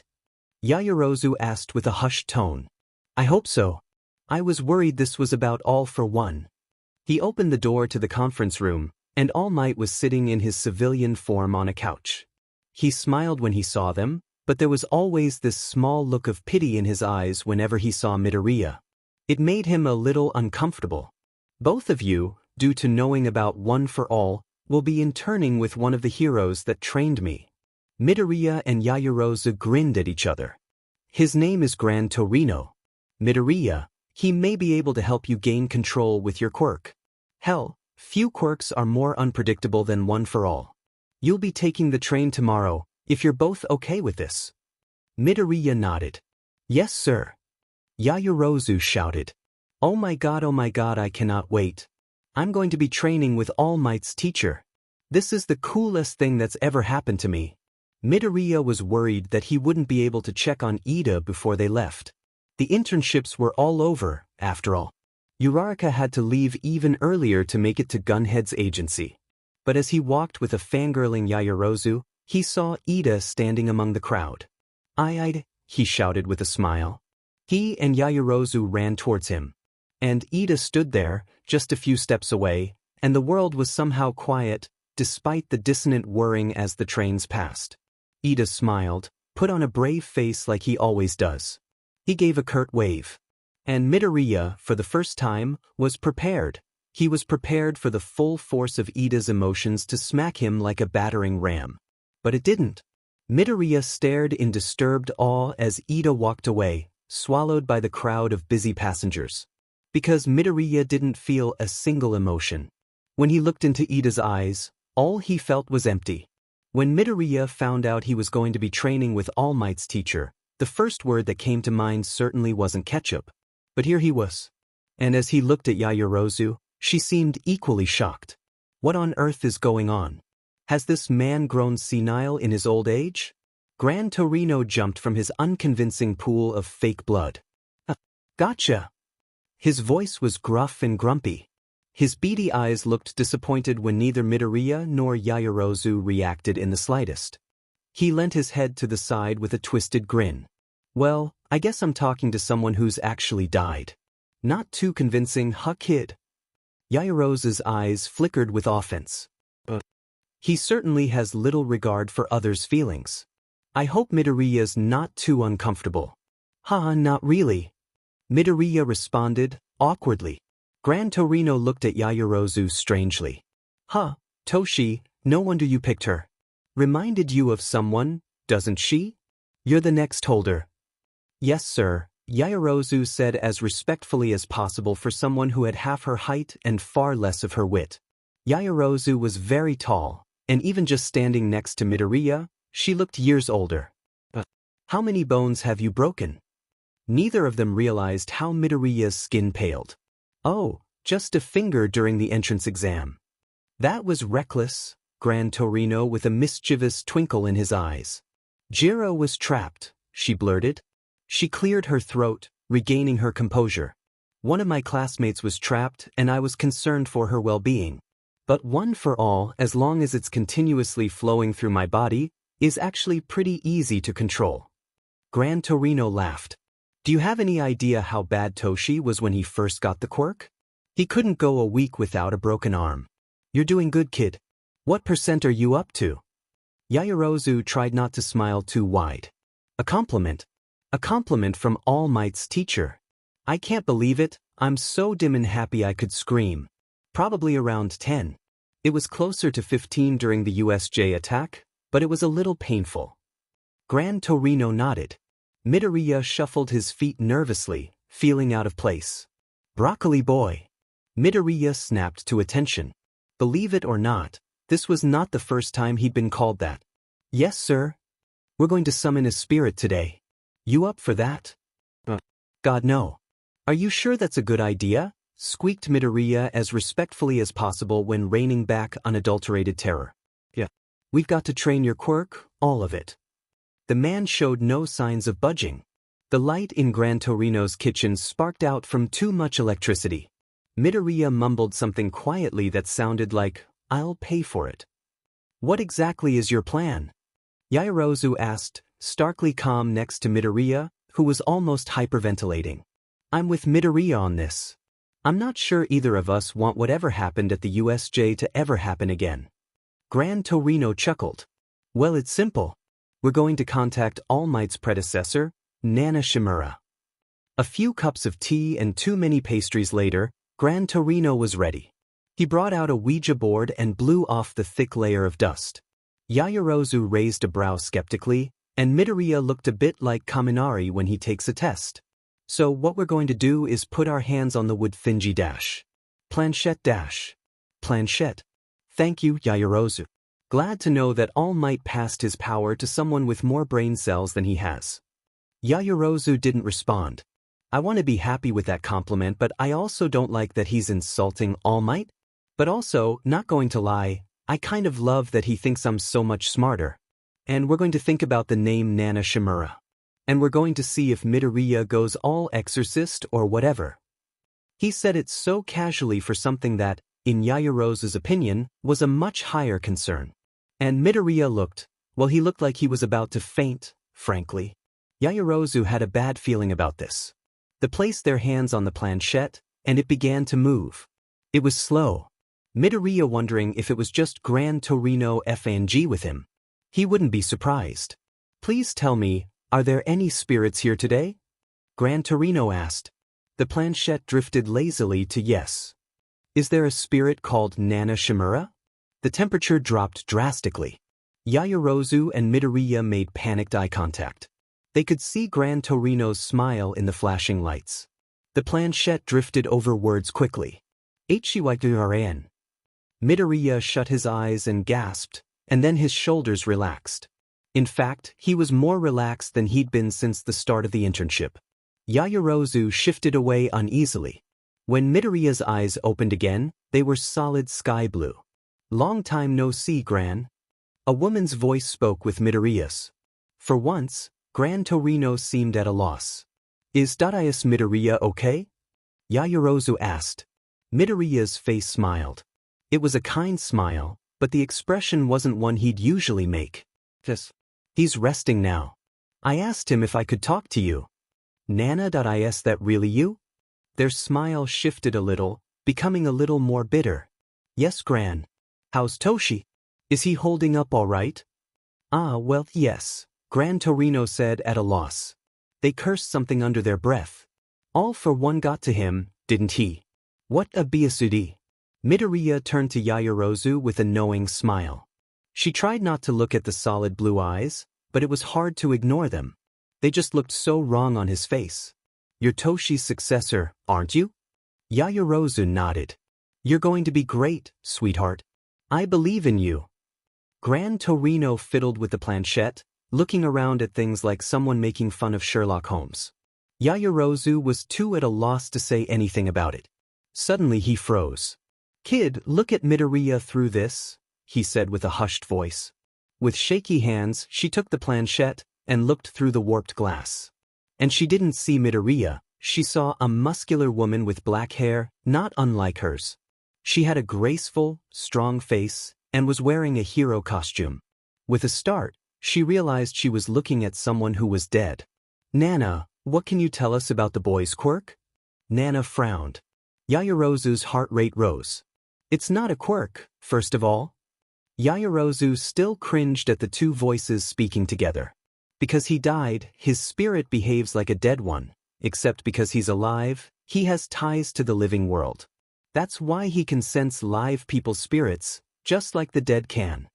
Gran nodded, pretending to understand. But really he was more confused than ever. That gives him a weakness, though, they said bitterly. He can't stop a spirit from possessing him if they want to. There's no way. Yayorozu whispered. No, they said with a sad smile. And when spirits use a quirk through him it takes a toll. The spirits essentially have to change his body to accommodate the quirk, and then revert it back to normal before they leave his body. That's why he was in so much pain when the Nomu possessed him. Yayorozu nodded, still staring through the glass of the planchette, trying to imagine she was taking notes and not talking to the dead hero possessing her friend. I'm going to leave now, but Gran, you gotta let this kid rest. He's going to be exhausted. And Midoriya collapsed to the floor.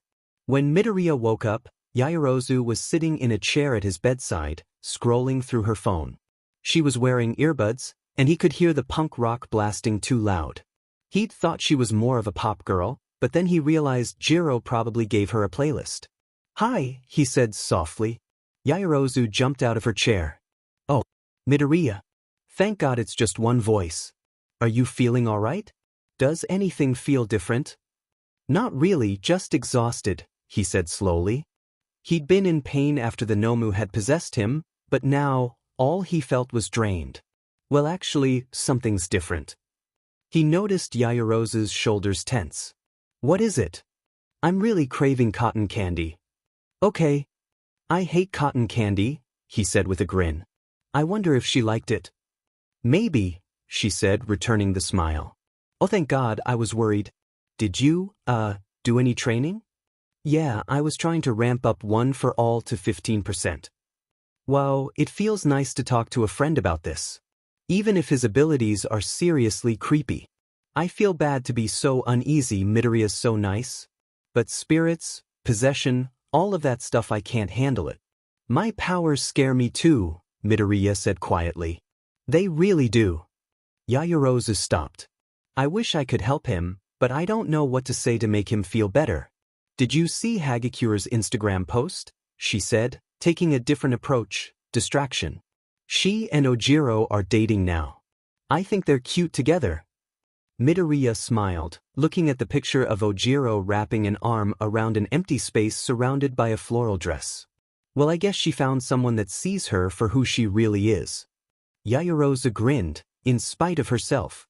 "Midoriya, that was a bad joke." He laughed, and she was glad to hear his laugh again. "Hey, it's not my fault. You try spending time with Monoma." "A patrol? In Hosu?" The suggestion had seemed to come from nowhere. Yayorozu raised an eyebrow. "Well, you are interning with me for experience, are you not?" he grumbled. "Kids these days. I swear they just get dumber by the year." "Yes, sir. That sounds like a great idea," Yayorozu said. Midoriya smiled. Sometimes she reminded him of Ida, except without the intense inner commentary. He wondered how Ida was doing. Maybe they'd run into each other in their patrols. It had been all over the news the hero Ingenium had been paralyzed from the waist down. Midoriya couldn't even begin to imagine the effect that had on Ida. He'd never had any siblings, but he wouldn't be able to handle it if anyone in Class 1A was injured like that. Midoriya woke up with a start. He'd been dozing on the train, but the screeching metal worked better than any alarm clock would have. Not to mention all the people screaming. Screams of terror tended to wake you up from a light nap. If that weren't shocking enough, when he opened his eyes, the first thing that he saw was a puce-colored, winged Nomu standing right in front of him. It would have been 8 feet tall if it hadn't been so hunched over its emaciated body. Midoriya felt the familiar sensation of its spirit clawing at his skin, but he was scared. He couldn't move, he couldn't escape. It stared him right in the eyes and screamed. It was high-pitched and shrill. It was so close that Midoriya could smell its rancid breath. Yayorozu grabbed his arm and pulled him away. She picked him up and jumped out of the hole on the moving train. They tumbled to the ground, but thanks to a lot of bubble wrap from Yayorozu's quirk, they survived. "Yayorozu, are you okay?" he asked with a confidence that he didn't possess. Possess. He hated that word now. "Yeah," she said shakily. "I wasn't prepared." "Yayorozu, I was asleep. You're doing better than I was." She smiled weakly at his sad attempt at levity. "Ida, has anyone seen him?" a man shouted, a few yards from them. He was wearing a light blue costume with a fin on his helmet. Midoriya felt nauseous. That was the hero he was supposed to be interning with. And if he wasn't there, he was dead. Or injured. Or doing something incredibly stupid. Something like chasing down the hero killer. Before he could react, a Nomu with an extra set of arms jumped in front of Ida's mentor. "Yayorozu, you need to hold it off. I'm going to find Ida." Midoriya shouted, and his voice sounded shrill. And he hated it. He hated that he sounded like a child when he was trying to be brave. Yayorozu frowned, but nodded. "I hope you know what you're doing. Be safe, Midoriya." Midoriya wasted no time running through the streets, looking for empty alleyways. That's where Stain usually attacked. And he had to be sure Ida wasn't the next victim. He couldn't let that happen. He kept running alley to alley, without a sign of Ida. His stamina was beginning to wear thin. It felt like someone had shoved a cheese grater down his lungs. But he couldn't let that stop him. His pain wasn't worth Ida's life. He turned a corner, and that's when he saw it. A tall, dark silhouette of knives and ribbons against the moonlight. The glint of a knife. The chrome armor covered in a blanket of blood. Ida! Midoriya shouted. Logically, it was foolish, but he had to stop Stain somehow. And the gears in his head were spinning far too fast to think of a real plan. Plus, he was long past thinking of his own well-being. Another child, another mask too heavy for the shoulders of a boy. Have you come to play the hero as well? Stain's spirit wasn't like anyone else's Midoriya had ever sensed. It was a dark, swirling, incomprehensible wave of rage and loneliness, but it was confused, and it was damaged. Midoriya, leave. This doesn't involve you. Ida screamed deliriously. Let me have this, let me rip him to shreds. I want to be there when the light leaves his eyes, and I want to be the cause of that. The breath hitched in Midoriya's throat. This wasn't Ida. Not anymore. Ida, if you really think like that, you're never going to be a hero. Stain grinned, and his mouth was so thin and wide that it looked like a zipper. Finally, someone who's worthy of the title hero, he said, and his voice was as slithery as a viper. The icy talons of a spirit tore at Midoriya's skin. He knew what this meant now. And he knew that he couldn't fight against it. He had nowhere to escape it. And there was a chance, a small chance, that this was the only way he could save Ida. It was different than at the USJ. The pain was more concentrated, focused on the space between his shoulder blades rather than his entire body. And he'd stopped fighting against it. He knew that was pointless. But there was something else, something that wasn't right. Because something about this spirit was familiar. Like he'd met it before. I'm sorry, Ida, he managed before he lost consciousness. He crumpled to the ground. Midoriya. Your friend might have had a heroic heart, Stain mused, walking over to Midoriya's unconscious body, but he was weak. And that is almost worse. So sorry, child, may your death bring on a better world. Stain raised his sword, poised to kill. He slammed down the knife with a clang. But Midoriya wasn't there. He was floating, suspended in midair, in front of Ida. He was still unconscious, but muscles in his back kept twisting and moving. Ida realized with horror that something was moving under his skin. There was a horrible tearing sound, as something sliced open his back from the inside. When Ida mustered the courage to open his eyes, he didn't really believe what was happening. Midoriya's eyes snapped open. They were fire engine red. The same red as the bat-like wings that had sprouted from his back. They were covered in splatters of darker red, of blood. He smiled and tilted his head. It made Ida's skin crawl. Hello, Stain. It was such a sinister tone of voice, but it was calm, so calm. It wasn't like during the USJ, when the spirit possessing Midoriya had been emotional. This spirit was past the point of emotions. It was another boy's voice. It seemed like he'd been about Midoriya's age.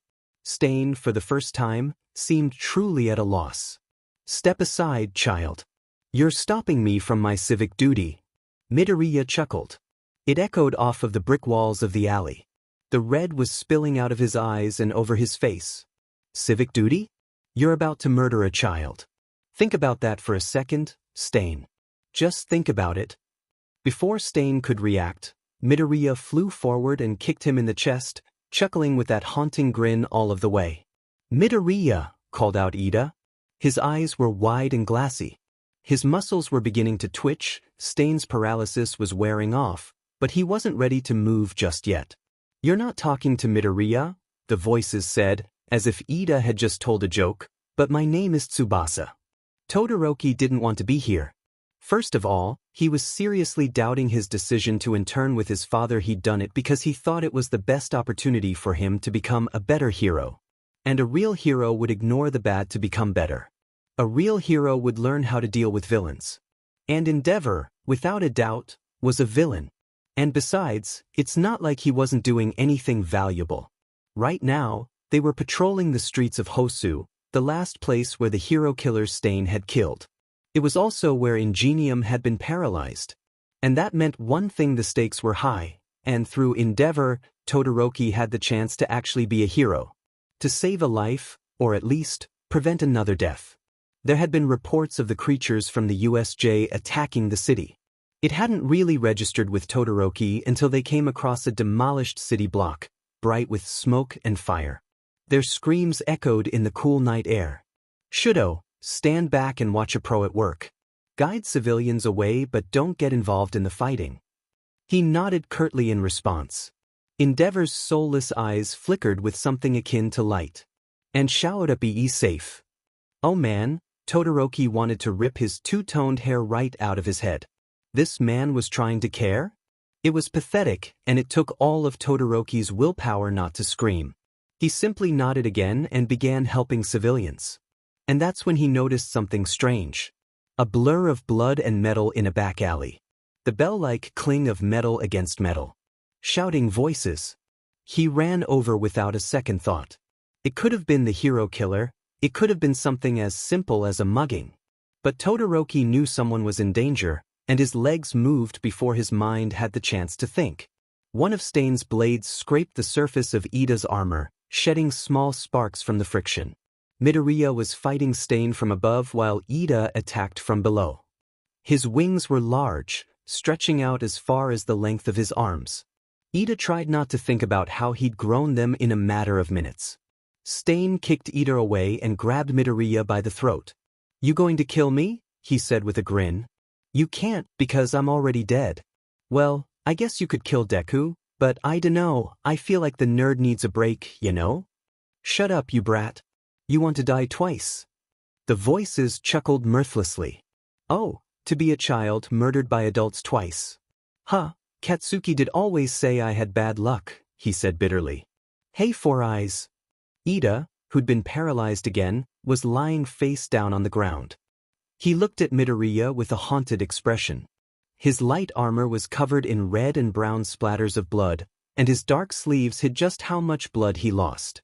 "I may have been a bit of a deech to this nerd when I knew him, but do him a favor and be nice to him? None of this bonkers shit is his fault," he said, and all Ida could think of is how the words sounded wrong in Midoriya's mouth. He still couldn't wrap his head around the fact that someone else was talking to him. But still, he nodded. Stain's grip grew tighter, but Midoriya didn't react. "The dead can't feel pain, you know," Midoriya taunted. The street lamp on the edge of the alley sparked out from too much electricity, and they were plunged into darkness. There was a quick succession of metallic clangs as Midoriya threw Stain around the trash cans, where he belonged, with his levitation. But Stain was smart, and he adapted quickly. Within a matter of seconds, he's pinned Midoriya against the brick wall of the alley, holding back his neck and wings back with a long katana. "Now, child, stay still. This will only take a second." Midoriya blinked his solid red eyes, and some more tears trickled down his face. "Sorry, Deku, I did the best I could." A wall of flames lit up the dark alley. Stain jumped away, and Midoriya grinned like a Cheshire cat. Ida stared at Midoriya, who was standing in front of the flames, smile flashing bright in the orange light. His costume was bloody, and his bat wings and red eyes stood out next to his teal hair. Whoa, if I weren't so disturbed, he'd look like anything badass. "Thanks, Fireboy, I guess," said Midoriya casually. "Midoriya?" Todoroki said. "No, but I knew him when we were kids," he said. His face was smiling, but his crying eyes were wide and distant. "Let's stop this child murder, eh? I'll at least get revenge on one." Todoroki seemed shockingly unfazed about the whole situation. "Just try not to kill him, all right?" Todoroki said. He looked down at Ida, who was still on the ground, struggling to move. "I don't care if this is your fault. You're going to help us with Stain, you got it." Todoroki shot a wave of ice at Stain. "Whoa, ice too? That's sweet." Midoriya sent a leviational shockwave towards the hero killer, throwing him at the wall with a crunch. Ida got to his feet or charged a kick towards Stain's head, knocking him out. "Well," Midoriya's voices said cheerfully, "that was easy. We need to tie him up with something, keep him locked up dash." "Hey, Cold Shoulder." You might want to catch me soon, for Aiza's arm is kinda effed right now. Also, be nice to Deku when he comes back, God, he needs it. He leaned over to Todoroki's ear and whispered mischievously. He's kind of sensitive. Catch you why? Todoroki said cautiously, watching the chili pepper-colored tears race down his face. The Nomu, the creature they turned me into, it's dying. Midoriya smiled wistfully. And that's a good thing? Ida blurted. Midoriya turned to him. Imagine you had a piece of paper with all of your problems written down on it, and someone just threw it into the fire. It's freeing. Midoriya's eyes fluttered closed, and he collapsed into Todoroki's arms. The red spilled from his eyes, ears, and mouth, and it was hard to tell what was and wasn't blood. His wings started to twitch and shrink, shriveling up like dry paper. Midoriya, Midoriya, wake up! Ida shouted. He blinked slowly, and they were both glad to see the whites of his eyes and his green irises. Midoriya, how are you feeling? Todoroki asked, because he had no idea what to say. Ow, he answered with a wry smile. That's not a real answer, shouted Ida, karate chopping with only one hand. Oh thank God, you scared me. You're a frustrating little sheet sometimes, you know that? Yeah, Midoriya said with a frail smile, I am. You're not making sense, did you hit your head? Said Ida. You asked a question. With your emotions, sort of. Midoriya winced. Tsubasa's wings were only as long as his shoulders now. His face was pale from the blood loss. So you knew him, Todoroki said flatly. That must have been very hard for you. I'm sorry you had to deal with that. Yeah, he and Kaken used to be friends with me when we were kids. I remember when we went to middle school and Tsubasa stopped talking to Kaken when they went to different schools. Oh, and Kaken was so mad, but now I'm wondering how long it was before Tsubasa became that thing. Todoroki didn't dwell on that thought, because, well, he didn't want to. It was disturbing. Midoriya's eyes started sagging. No, stay awake. Stay awake, Midoriya. Stay awake. Well, that didn't happen. But on the bright side, he didn't have to hear Stain's haunting soliloquy. And I just feel like it's all my fault, you know? I've got a lot of power and I let him fight by himself. Midoriya opened one eye groggily. Yayorozu was sobbing opposite Aizawa, whose face was neutral as normal. He gave her shoulder a reassuring squeeze. Hey guys, I'm alive, he said. We'll try to say it. Instead, a sound between a strangled voice crack and a raspy cough came out of his mouth. Midoriya. Yes, it's me, fam. God, it was so funny. All he wanted to do was laugh. He looked at the confused expression on Yayorozu's face. Why was this funny again? Well, he didn't know, but it really was.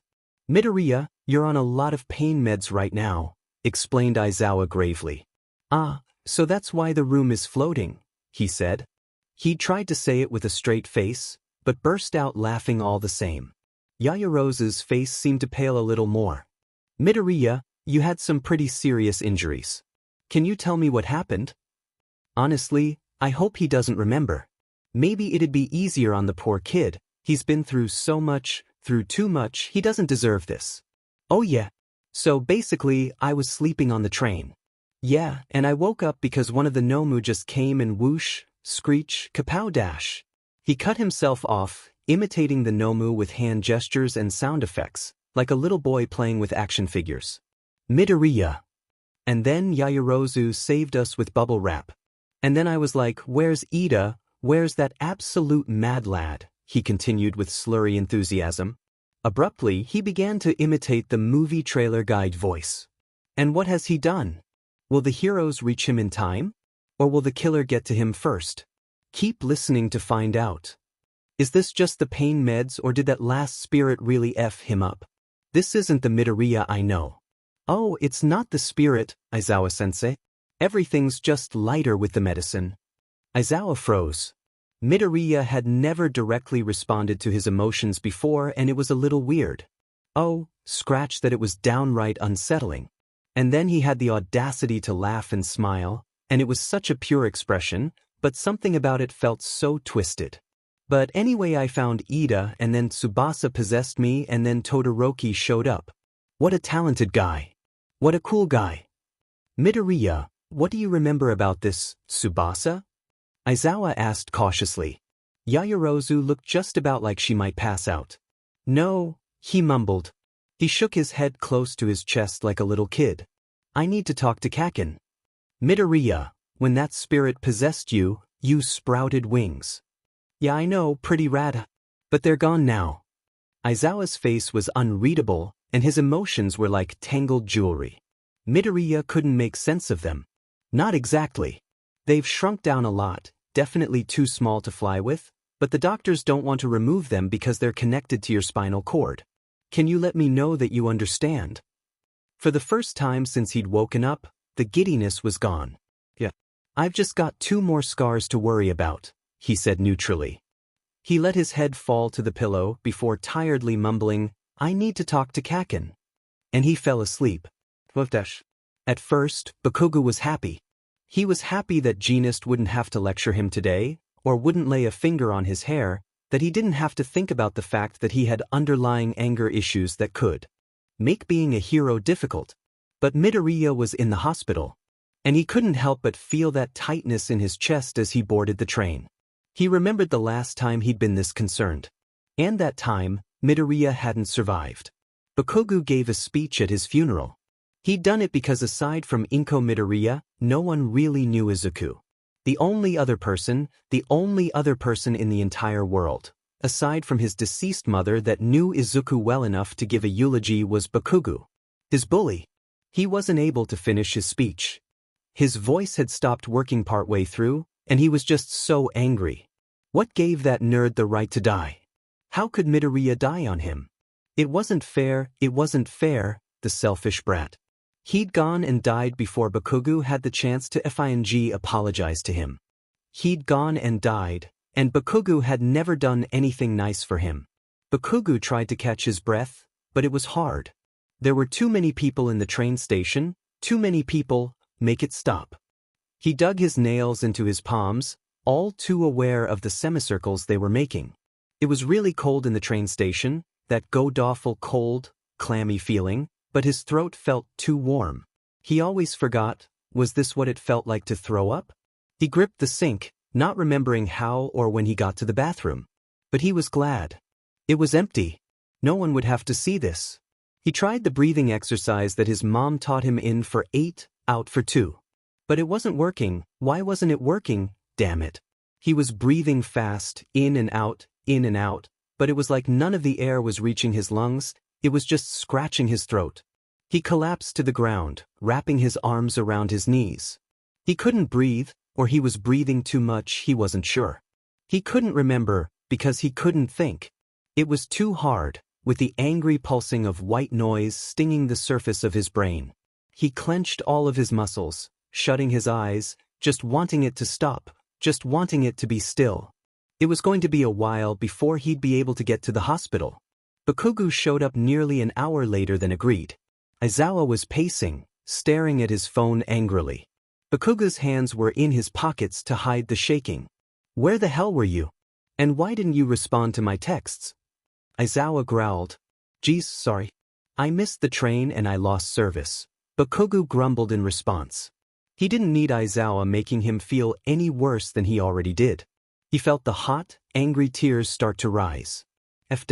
He knew Aizawa could see it. The tears were practically overflowing, balancing on the edge of his waterline. Aizawa would see how weak he was. Bakugo, look at me. He didn't. Aizawa put his hands on Bakugo's shoulders. Bakugo, I'm sorry I snapped at you, Aizawa said, and for some reason, Bakugo believed him.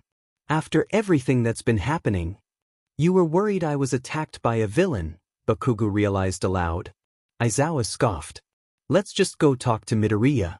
He really wanted you to be there. Aizawa opened the door, and Bakugo was a bit shocked. At first glance, Midoriya didn't seem injured, just a little paler than normal. But from his back were 2 leathery wings. They were very small, each about twice the size of a hand, but they were bright red. He'd seen them before. Tsubasa, murmured Bakugo.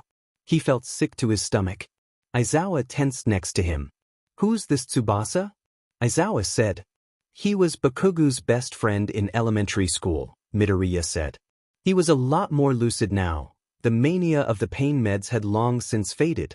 Deku, Bakugou started, but his mouth went dry. He liked his lips, they felt as dry and cracked as facepalms looked. Did Tsubasa die?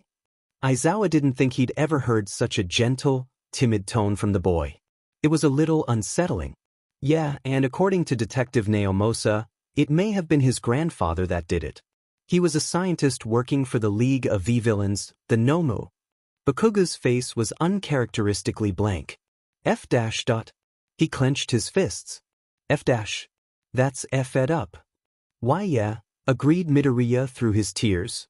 The purple one that got you during the USJ said he was tortured for months. I'm going to tear each villain limb from limb for what they did to him. How old was he, Dek? How many years was he tortured? I've never hated anyone more than I do. I have zero reservations in killing them. How many years, Deku? Do you think he even went to middle school? Had his first kiss? Tried out for a sport? Did he get into the high school he wanted? Go to the movies with his friends? He never got to even do anything he had the right to do because of those F-villains. Midoriya was quiet through it all. Kaken. We're not going to let them win. Bakugou's head snapped up. Midoriya's voice, physically, was frail, but the conviction was so strong that it was powerful. Bakugou nodded. This is invaluable.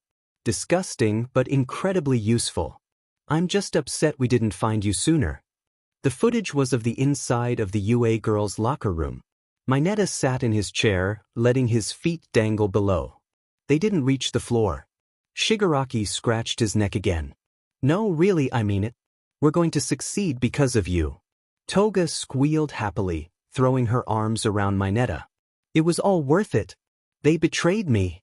Those beautiful babes and that freak. That DMN freak. Shigaraki frowned from behind his hand. What a nutcase. Still, he hadn't been lying to the perv he had given him a way to find out Yue's whereabouts. That didn't mean he had to like him. I just can't wait for their yummy blood. Toga exclaimed. Dabi was lounging in the corner of the room, lost in thought. Dabi, quit brooding, get over here, he said with a grin. We've got a school to destroy. Aizawa, Midnight, and Present Mike were prepared. And that's saying something because one never sleeps, one never wakes up on time, and the other just has no idea what the F is ever going on. But they were prepared. For Midoriya's sake. Going back to school after intern season, there was always a lot of press, eager to get the scoop on future heroes or UA dropouts. Both were equally entertaining, apparently. But they knew that Midoriya couldn't deal with them. They knew. Because while the kid was brave and even reckless at times, on a normal basis, he, unfortunately, had about as much backbone as a dandelion. So Midnight and Mike walked on either side of him, with Aizawa in front, as they walked into school. Excuse me, hey, stop. I said excuse me, shouted a reporter. Her hair was pulled back in a tight ponytail so tight, in fact, that it made her eyes bulge. Hey, you stop when I'm talking to you, I've got a question. Present Mike stopped dead in his tracks. Aizawa smiled. He smiled, but it was one of those smiles that shows too many teeth. Now this is going to be good. I've only got 2 words for you, Mike began, cracking his knuckles. He took a deep breath. Nemuri gently placed her hands over Midoriya's ears. Begone, thought. The reporter was, quite literally, blown backwards by the insult. Needless to say, they got into the school without one other reporter attempting to ask a question. Midoriya rolled his shoulders back, unaccustomed to the small wings on his back. Midnight had modified his uniform so they were sticking out, which was nice of her and all, but really, he wished that they weren't there at all. Deku, shouted Uraraka. She rushed over to his desk and hugged him tight. I was so worried about you when I heard you were attacked by Stain. That was really scary. Don't mention the wings, don't mention the wings, don't mention. Yeah, the wings are weird. Midoriya said. He'd given up on ignoring the emotions and only responding to spoken words. But Uraraka wasn't prepared. What? It was on your mind, Midoriya explained casually. Midoriya. He snapped up his head to meet Todoroki's. Yeah. You're all right, he said as a statement, not as a question. Well yeah, Midoriya said with a tilt of his head. Uraraka looked equally confused. That's good. Thank goodness. I thought he was going to die in that alley. He walked away and over to his seat. Midoriya took a deep breath. He could do this, he could do this. The other students greeted him similarly. It was like they were congratulating him on not dying. He could do this, he could do this. He wasn't on the verge of a mental breakdown or anything. Definitely not. He hadn't seen Ida either. He could do this. He could. Aizawa walked into class, making brief eye contact with Midoriya before beginning. Your semester won't end with your final exams. There's going to be a mandatory summer camp. Ashido and Kaminari cheered. Even Todoroki seemed remotely excited. Ida rushed into class, uncharacteristically late, but no one commented on it. But don't be fooled, it's not going to be fun and games, Aizawa continued. We're going to push your quirks to their limits. We're going to make you the most prepared class. I'm not going to lie and say we haven't been through hell, because we have. And this summer, we're going to prepare you for the worst, because I know we can get through it. Somehow, even though it was addressed to the whole class, Midoriya felt like Aizawa was talking to him directly. And that was comforting. Maybe he could do this. During lunch, Midoriya, Uraraka, Ida, Kirishima, Kaminari, and Shinso were sitting at a table, making painful small talk as they ate. It was driving Midoriya crazy. Each glance at his wings and overly saccharine conversation was like adding a degree to a pot of boiling water. And it wouldn't take much to boil over. Hell, even Shinso was acting too nice and it just wasn't him. Not to mention, Ida had barely said a word. Sure, they were only being nice to him, but still. He could do this. He could do this. Aha, mocked a familiar voice. Midoriya felt a smile tug at his lips. If it isn't Class 1A? I don't remember the wings, but the match with him was so crazy, I wouldn't be surprised if I just forgot about them. Wow, look everyone, it's Monoma. What a pleasure. Shinso said it so dryly, Midoriya couldn't help but laugh. How are you, Midoriya? Heard you were injured in your internship, Monoma said, and Midoriya didn't mind. Nothing was sugar-coated like it had been with the rest of one. Uraraka shot him a dangerous glare. I swear if he makes Midoriya uncomfortable. Oh, you know, just taking it one day at a time. Midoriya said brightly because he could do this. Are you saying dash? Midoriya cringed in anticipation of the pun. That you're winging it? And burst out laughing. But he stopped and looked around, and the others just looked awkward. Monoma noticed, and for just a moment, like a flicker, his personality switched to concern. But in an instant, that flashy smile replaced the frown. Well then, see you losers around, Monoma said and walked away. Why are you guys acting so weird? Midoriya asked because he could do this. Ida furrowed his brow intellectually. Beach, is you blind? No offense, but why aren't you acting weird? Kirishima asked, and Midoriya was grateful for the honesty. Why would I be acting weird? Midoriya stuttered. He could not do this? Odds were, well, they were pretty low at this point.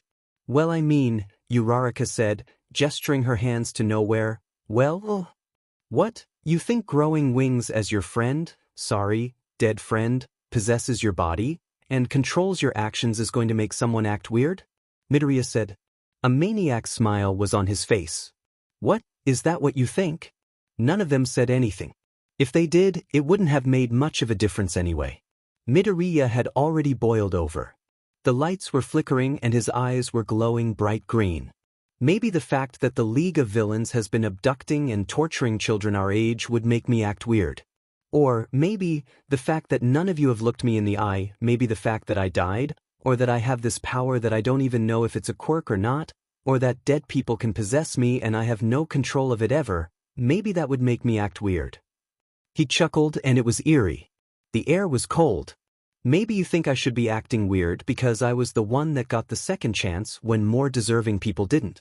Maybe I should be because my mom died and I came back. Maybe I deserve to stay dead. Maybe dash.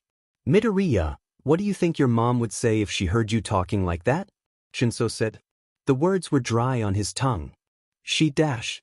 Midoriya's eyes unfocused and his shoulders relaxed. She'd want you to breathe, Midoriya. To breathe, to calm down and to stop blaming yourself, Shinso said. His voice was softer now. Now sleep, get some rest. Midoriya's eyes closed. When Midoriya woke up, he was in Recovery Girl's office. He realized he was there really frequently. Probably too frequently. Shinso, Kirishima, Ida, and Uraraka were sitting around him. Hey guys, sorry about earlier. The words sounded stale. And he hated it. That's all right. Anyone in your situation is surely dealing with a large amount of stress. Ida said, waving his hands around. If you bottle things up, you might end up a dumpster fire like me. No one FANG wants that. No one needs that to happen again. No one blames you for being upset, Uraraka said. I just wish you didn't hide it. Is there anything we could do to make you feel better? Kirishima asked. I don't think so, Midoriya said. There is something I want to figure out, though. I don't think you guys can help. If you tell us, maybe we can, Shinso said. There was a frustrated edge to his voice. I'd rather you ask us for help than spiral again. It's a lot better to trust others than internalize your problems. I know from experience. Well, it's about my quirk. And whether or not it's a quirk or not. I feel like knowing what this power is might help me understand it better, but I've gotten evidence both ways and it's really confusing. I was thinking that it was something like being psychic, like Tokoyami said. And that would make sense. Aizawa-sensei couldn't erase it, and the Nomu that possessed me in the USJ said that this power was so far beyond quirks. But on the other hand, Monoma was able to copy it during the sports festival. Well, I'm 100% the wrong person to ask about this, Kirishima admitted, but have you considered asking Yayorozu about it? That's a great idea, Kirishima. And, really, I'm sorry about earlier. I didn't mean to yell at you guys. As far as emotional breakdowns go, you're doing better than me, Ida said with a smile. And it means a lot that you still tolerate me, even if I am a dramatic little sheet. Hey Yayorozu, I was wondering, can I talk to you about my quirk for a minute? Midoriya asked. Yayorozu's head snapped up. Her eyes were underlined with dark circles that didn't match the hyper-energized look in her eyes. Amazing. Hey, are you okay? Midoriya, you're not going to believe this, she exclaimed with an excited giggle. This is groundbreaking. Worse. Okay? What is? Midoriya decided to indulge her for now, but her emotions were pretty out of character at the moment. He was a little concerned. Yayorozu held out her hands. There was a small white mouse in her hands. Look at it. It stared at him with beady red eyes. It was surprisingly adorable. I am the best. Did you get a pet? Midoriya said, suddenly questioning her sanity. Her emotions were a lot more extreme than he'd ever seen them, and they were fluctuating between extremes. You don't get it. Yayorozu said. She was grinning ear to ear. Get what? So I knew when I got one for all, it was going to enhance my own quirk. Midoriya nodded for her to go on. And I didn't know how much it would, but I never would have guessed this. She showed him the mouse again. Yayorozu, your quirk made that? He had an uneasy feeling at the pit of his stomach. A quirk that creates life, quite literally, was godlike. It was extremely dangerous. She was grinning. Before One for All, I was restricted to creating non-living things, but now, I'm limitless, Midoriya. Yayorozu, that's really amazing, but are you doing okay, really? I haven't slept in 2 days, but I'm great. Nope. Internally freaking out. Have you talked to All Might about this yet? She shook her head. Oh, you said something about your quirk, what were you asking? Trust me, your quirk problems are a higher priority. Shigaraki cracked each finger. Forwards, backwards, and at each knuckle joint. He didn't like waiting. It made him angry. Glad you could make it twice. Of course, sorry I was late. Come on. I'm always on time, boss. Whatever, Shigaraki said, scratching the back of his neck irritatedly. We've got a plan to take down All Might. And this time, no one will stand in our way. When, where, how, Debbie said. He said it so blandly, it barely seemed like a question. Summer camp. We've got all of our details thanks to Mineta's, he trailed off, searching for a good word. Surveillance. Pervy invasion of privacy. Toga giggled. Hey, I'm just doing my part, Mineta said. Shigaraki narrowed his eyes. We'll get Muscular. And Moonfish. And we'll ambush the camp with another Nomu. Questions? Toga shot her hand up like she was in class. Oh me. Pick me. Yeah, Toga. How many people do I get to stab? As many as you want, Shigaraki said, scratching his neck again. Did she have to be that annoying? What will I be doing, specifically? WS.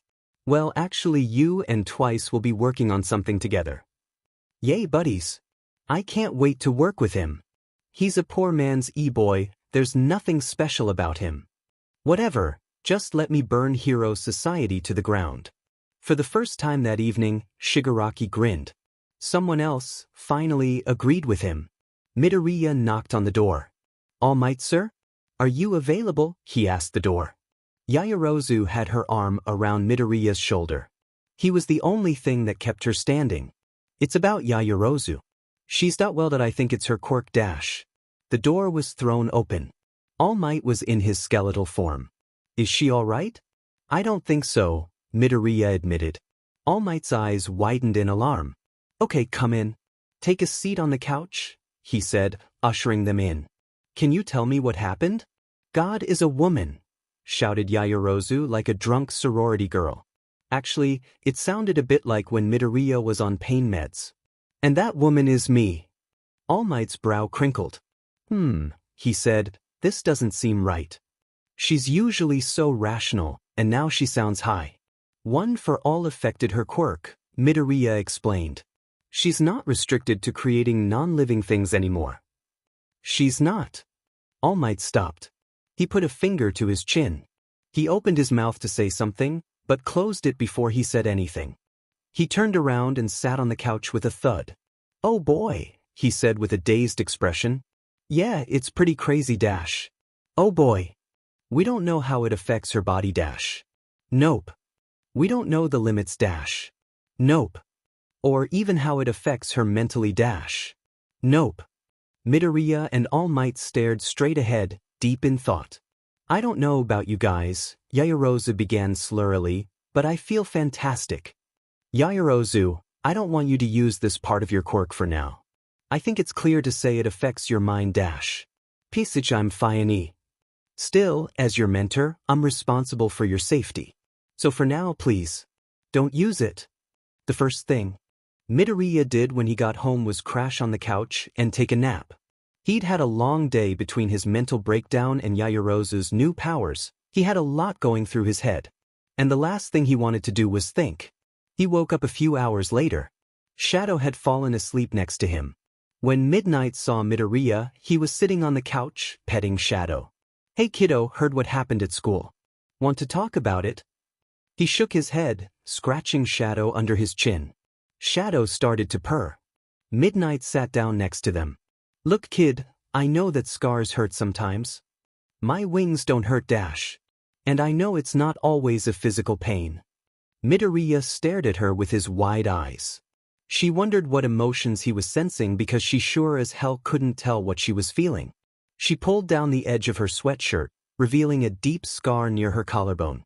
I got this when I was just starting out as a hero. I was patrolling with another hero who only saw me as an attractive woman wearing a CC costume. He didn't like being told no, so he gave me this, she said, tracing over the scar with a finger. For a long time, that scar was a source of pain. I tried to cover it up and forget it was there. But after a while, I realized that a scar isn't a reminder of something traumatic that happened, it's a reminder that you survived. You survived and you're stronger because of it. Thank you, I needed to hear that. Midnight smiled sadly. I wish you didn't have to, she said.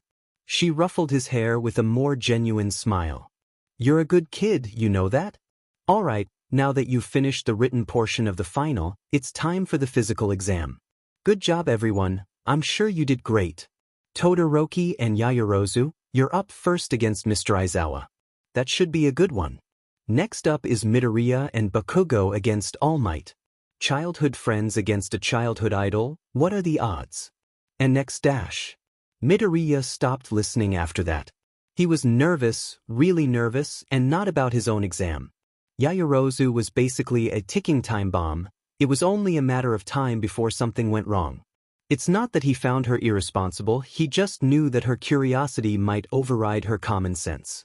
He knew that she was still going to experiment with this new power. He knew she would ignore All Might's advice. Yayorozu was intelligent and inquisitive by nature, and that wasn't always a good thing.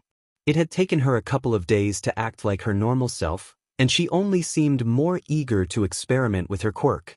Midoriya stared at the screen, watching Todoroki and Yayorozu plan.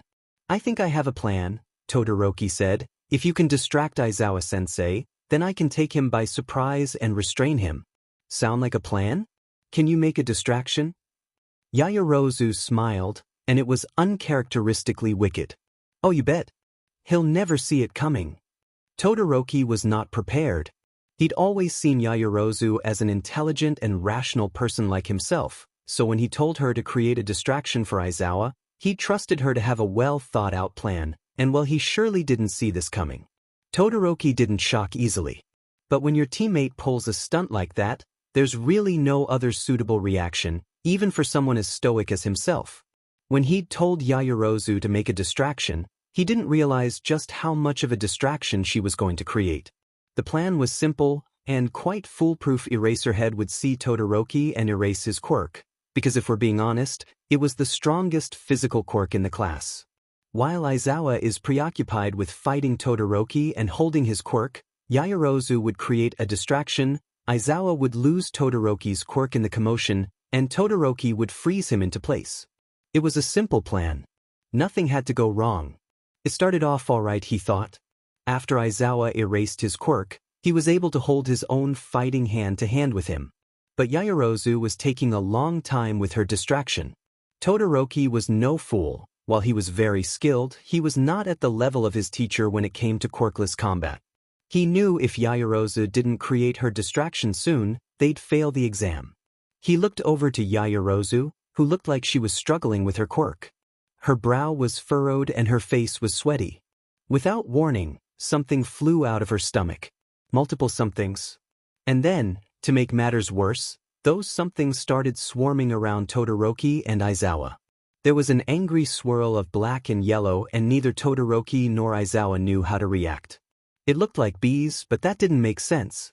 Todoroki knew Yayorozu's quirk could only create non-living things, right? Now, Todoroki had seen Yayorozu create a lot of things.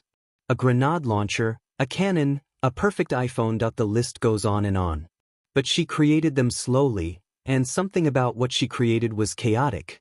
It gave him an uneasy feeling.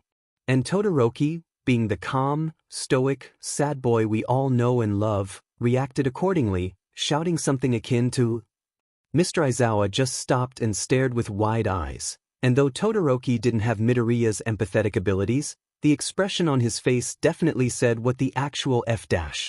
Technically, the plan worked. Yayorozu's distraction did, in fact, work, and Todoroki was able to freeze Aizawa into place. But Yayorozu had passed out. And Aizawa and Todoroki, in equal measure, were still trying to wipe the mental image of bees flying out of her stomach from their heads.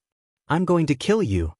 All Might had heard that threat many times from villains, from civilians, from 8-year-olds online that time he tried to play Fortnite. But none of those threats scared him as much as this. "I swear I will. If you withhold information about a student's quirk again I said I was sorry. You won't be walking out of this building. And don't get me started on withholding this from Aizawa." Recovery Girl kissed Yayorozu's feverish forehead. "Take it seriously when I say that if you continue to hide information about quirks, I will make sure that you'll never step foot in this school again." "Well, that kinda contradicts the last thing you said Get out." Midoriya felt a little bad about it, but he was glad he and All Might weren't the only people to know about Yayorozu's new ability. He couldn't handle another burden. Yayorozu was his friend, and he would defend and keep a friend's secret no matter what. But the fact that he didn't have to worry about protecting this particular secret was a bonus. Hiding the fact that she was All Might's successor was much simpler, mostly because it wasn't as volatile. But the fact that Yayorozu might use her original quirk in such a dangerous way wasn't something he wanted to stay hidden. Not only could that knowledge protect Yayorozu, it could stop other people from being hurt. But Midoriya didn't have time to feel relieved, because he was about to fight All Might. He and Bakugou weren't on bad terms, but they were in a weird spot. He didn't know whether to call Bakugou his bully, his friend, or brother. When Bakugou started to speak, he never knew if it would be an insult or a compliment. The truth is, while Bakugou may be friendly with him now, Midoriya would never forget the years of relentless bullying. The burn scar on his arm from an accident. Or, the fact that Bakugou had told him to kill himself. That wasn't high on the list of things he'd said to Midoriya. Alright, listen up, you demon nerd. Instinctively, Midoriya's hands flew up to his face to block an explosion. Bakugou's eyes flashed with an expression hurt, regret. It didn't really matter. It was gone as soon as it came. I wish my voice didn't make people flinch. I wish I was something more than my anger. What's the plan, Kaken? I know you want to run away, he said, but I don't want to. I want to prove that we can take him down. For Tsubasa. Me too, Midoriya said. For Tsubasa. Bakugou's eyebrow quirked up. What? I want to try, at least. If we're going to go against the League of Villains, we've got to prove that we can do this. Bakugou grinned, and his teeth glinted like a knife. Now that's what I'm talking about. Exactly what I wanted to hear. Let's get him. Midoriya couldn't help but smile back. I have a plan. It's a little bit out there, but it might work if you're willing to listen. Let's hear it, you demon nerd. All Might, to be perfectly honest, was having a bad day. Between Yayorozu's reckless quirk use and the death threats from Eraser and Recovery Girl, well, he was ready for the day to be done. He knew the match against Midoriya and Bakugou would be taxing for a multitude of reasons, namely, the fact that he'd watched Midoriya die that one time. That wasn't a fond memory. But regardless of his own emotional state, there was also the complicated dynamic between Bakugou and Midoriya. And given that the match started with Midoriya sobbing, clutching his smoking arm, he could only assume their relationship had taken a turn for the worse. Bakugou was nowhere to be seen. Young Midoriya, are you quite all right? Midoriya turned to meet All Might's concerned stare. His eyes were glowing. Kaken and I got into a fight, he said. His voice sounded small, and All Might couldn't help but wince at the use of Bakugou's nickname. As Midoriya got more upset, the debris of the cityscape began to swirl around, and the streetlights started to flicker. All right, young Midoriya. Setbacks, as distressing as they may be, happen to everyone. Even to me. So I urge you, please use this as a learning experience. You'll get stronger from this. I want you to try your best to pass this exam even without Bakugou. I know you're capable. And I don't want your potential bogged down by dash. Click. Shocked, All Might looked down to see the handcuff around his wrist. Bakugou was grinning ear to ear. All Might looked back to Midoriya, who was wiping the tears off his face. His expression was smug. The street lights stopped flashing and the wind stopped. He smiled to All Might and waved. Is he all right? All Might asked, mostly to himself. Yeah, he's great, Bakugou said with a dumbfounded grin. He's just a manipulative little sheet. The plan is almost ready. Due to Mineta's surveillance, we know UA will be training with the Pussycats. Thanks, Kurogiri, Shigaraki said, scratching his neck. Isn't it kind of wrong? Twice started, going after the students when we're really angry at the adults. Let's kill all the children. Dabi raised an eyebrow before shrugging that off. Still want me to work with him? Yes, Shigaraki stressed. Of course I do. How else would we pull this off? And with the Todoroki boy be there? I don't see how that matters. I have a question, Mineta interjected. Shigaraki's eyes widened. He didn't like being interrupted. What do you want me to do? You're going to be our bait, Toga said, liking her lips.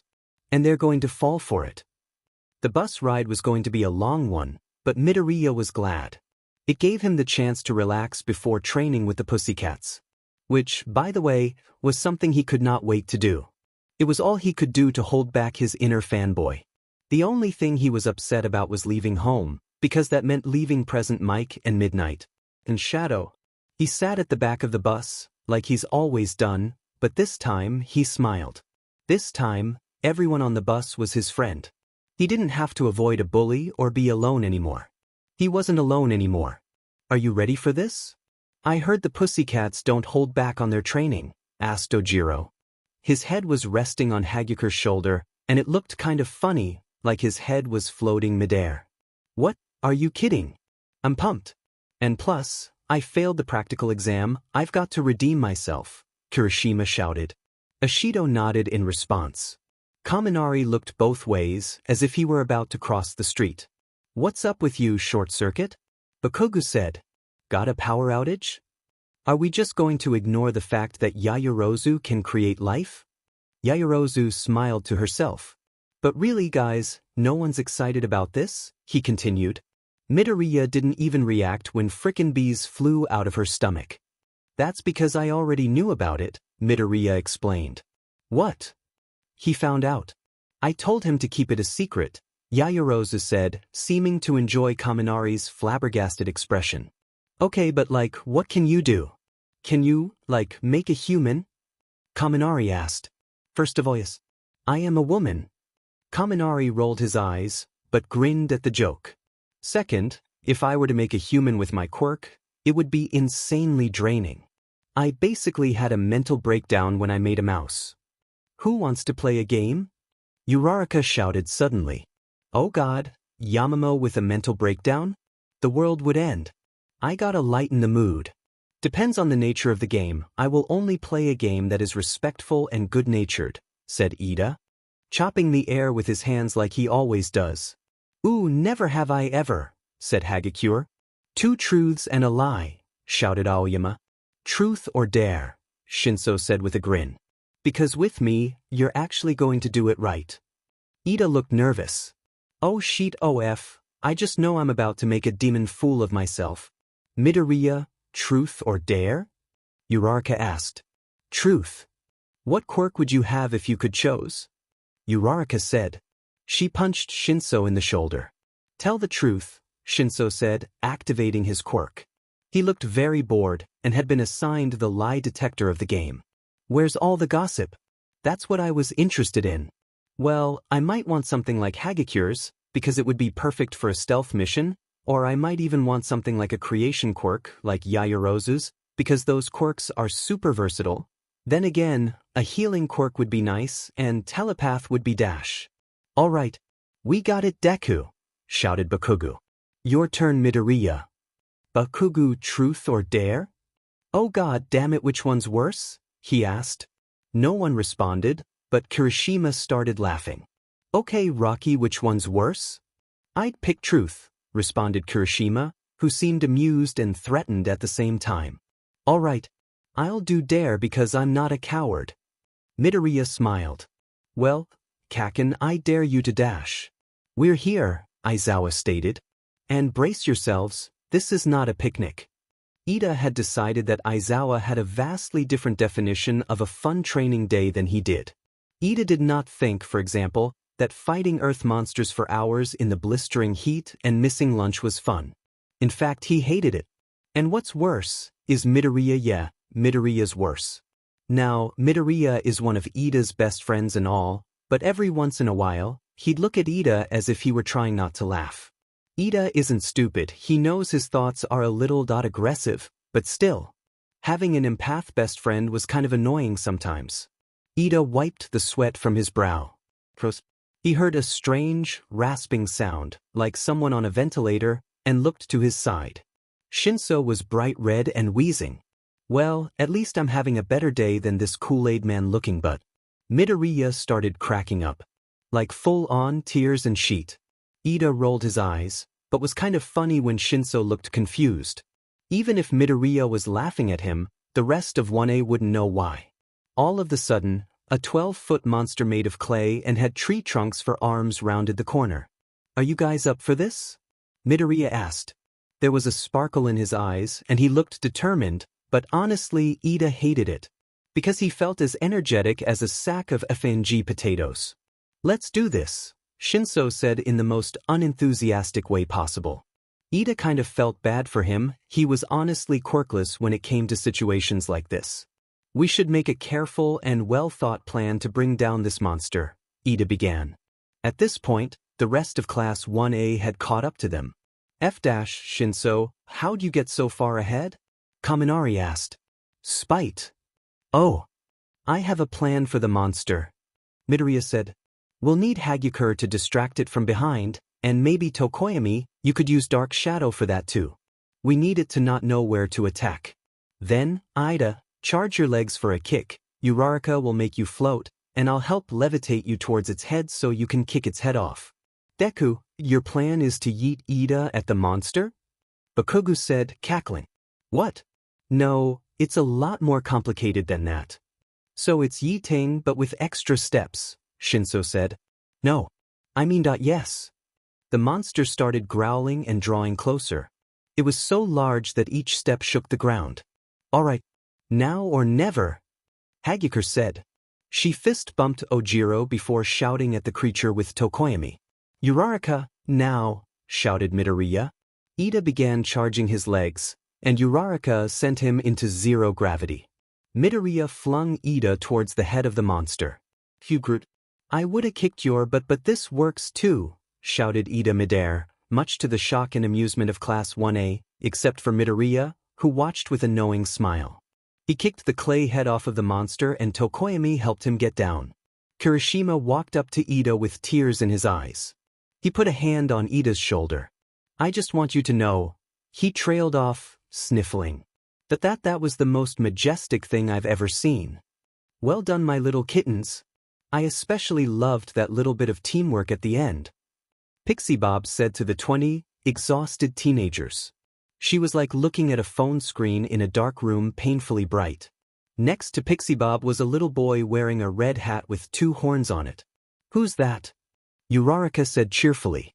That's Kota, my nephew. He's been staying with us, Mandalay said with a smile. If only it weren't under these circumstances. I love him, but I don't blame him for being so angry. Midoriya, against his better judgment, decided to introduce himself. Hi, my name is Isuku Midoriya, but you can call me Deku, he said with a smile. Kota promptly punched him in the nuts. Unacceptable. A child should never do such things. Ida shouted. Hey, I like this kid. Midoriya rolled his eyes at Ida. A few days into the camp, and things were going well. Everyone's training was intense, but was really helpful. Midoriya really liked training with Tiger, because finally he was starting to get more control over his telekinesis. He was also really happy that Yayorozu was training the more dangerous aspects of her quirk with Ragdoll, since Ragdoll could keep track of her stats and make sure she was doing okay. In fact, Yayorozu had already moved on from making insects to making birds. It was going well, which of course couldn't last. Midoriya should have known this by now, but even with his tragic track record, he wouldn't have been able to guess what would happen next. It was a game. Class 1B would hide in the woods and try to scare Class 1A, thus preventing them from getting to the end. Due to the fact that some of 1A had failed the practical portion of the exam, there was an odd number of students. So, with his luck, he was on a team by himself. Ah, sorry man, you just got unlucky.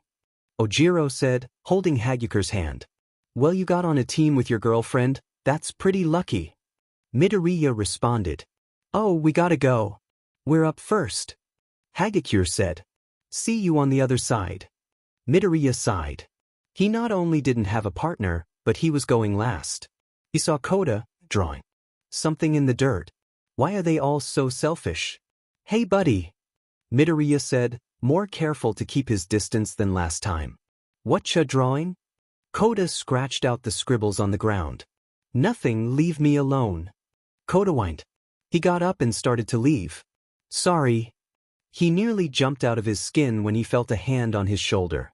Hey kid, it's not your fault, Mandalay said. He's been going through a tough time lately. His parents used to be heroes, but they got killed in the line of action. I'm very sorry for your loss, he said, and he hated the taste of those words on his tongue, like it was aspartame instead of sugar. Look, I know it doesn't seem like it, but he appreciates you. You're one of the only ones from UA that's even acknowledged him. It means a lot to him. Midoriya nodded. A timer went off. Oh, looks like it's your turn to get scared. Good luck, kid. Midoriya went into the woods, and instantly, the atmosphere was different.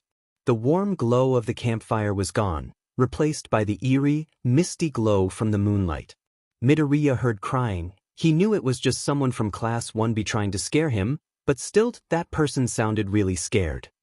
He kept his eyes focused on the path ahead of him, and listened only to the scratch of the dirt against his red sneakers. He heard another sound, but this time it came from behind him. He whipped around and saw someone small moving in the bushes. Monoma, if that's you, I swear to God. He trailed off. His voice was wavering. His mouth felt dry, and he couldn't ignore the queasy feeling of fear that was beginning to take hold. Suddenly, someone jumped out of the bushes, and it wasn't anyone from Class 1B. It actually took a moment for Midoriya to recognize him, because he was so covered in blood and dirt, but one glance at the purple ball on his head told Midoriya all he needed to know. Mineta. Midoriya, you have to listen to me, he whimpered. I don't have a lot of time. I am going to die. Whoa, okay, just tell me what's happening? Midoriya asked. The League of Villains Midoriya, they're here. They're going to attack the camp, and they're going to kill the students. And they're going to kill me. They were always going to kill me. If this is the only thing I can do, well, then I've served my purpose. We need to get you to Aizawa-sensei now. And why would you want to do that? Said a voice from the shadows. There was a sound, like a match being struck, followed by a blue flame. Dabi's face looked angular in the light, like he'd held a flashlight up to his face and was about to tell a ghost story. He tilted his head to the side and his smile was menacing enough to send a chill down Midoriya's spine. He was working for us, you know. Midoriya looked from Dabi to Mineta. Mineta's eyes filled with tears. I'm going to die, and I'm so young. I never had the chance to be good. Maybe he was, Midoriya said. His voice was trembling and he hated that. But he made a mistake. And he's trying to make up for it. Don't even try to hurt him, because I'll stop you. It happened so fast, Midoriya never even had the chance to react. Dabi shot a wave of blue flames straight at Mineta. Midoriya was a few feet from the blast, but the heat still stung. He tried to stop Dabi from attacking again, but he'd already left. Alarmed, he looked at Mineta to see if he dodged, but Mineta wasn't there. The only thing left of Mineta was a pile of gray mud. Midoriya couldn't hear anything but the rushing of the blood in his head, staring at the gray, mud-like substance that used to be Mineta. Mineta, who'd once been his enemy, had died right in front of him, begging for his life. The breath hitched in Midoriya's throat when he realized what this must have meant. Mineta must have died to save them. Midoriya would not let that death be in vain. He snapped out of his shock and ran towards the clearing. He had to warn them. Mandalay, shouted Midoriya. His voice was shrill. You're supposed to go the other way, she said with a chuckle. Did you get that scared little kitten? You don't understand. There are villains attacking the camp, and they're at the south border of the woods. Wait, you're serious? She said. Her face paled, but her tone was indifferent. They killed someone, Midoriya said, and he hated how casual his voice sounded. I'm going to use telepath to let everyone know, Mandalay said. Midoriya, I need you to do something for me. What is it? I need you to save Kota. He trusts you the most. He has this hideout in the caverns up by the north side of the camp. Her voice shook when she said her nephew's name. Midoriya nodded. He turned to leave, but Mandalay stopped him and grabbed his arm. Midoriya. What? Be safe. Midoriya didn't answer her. He ran through the woods with nothing in his mind, relying only on muscle memory to make his way to Kota's cavern.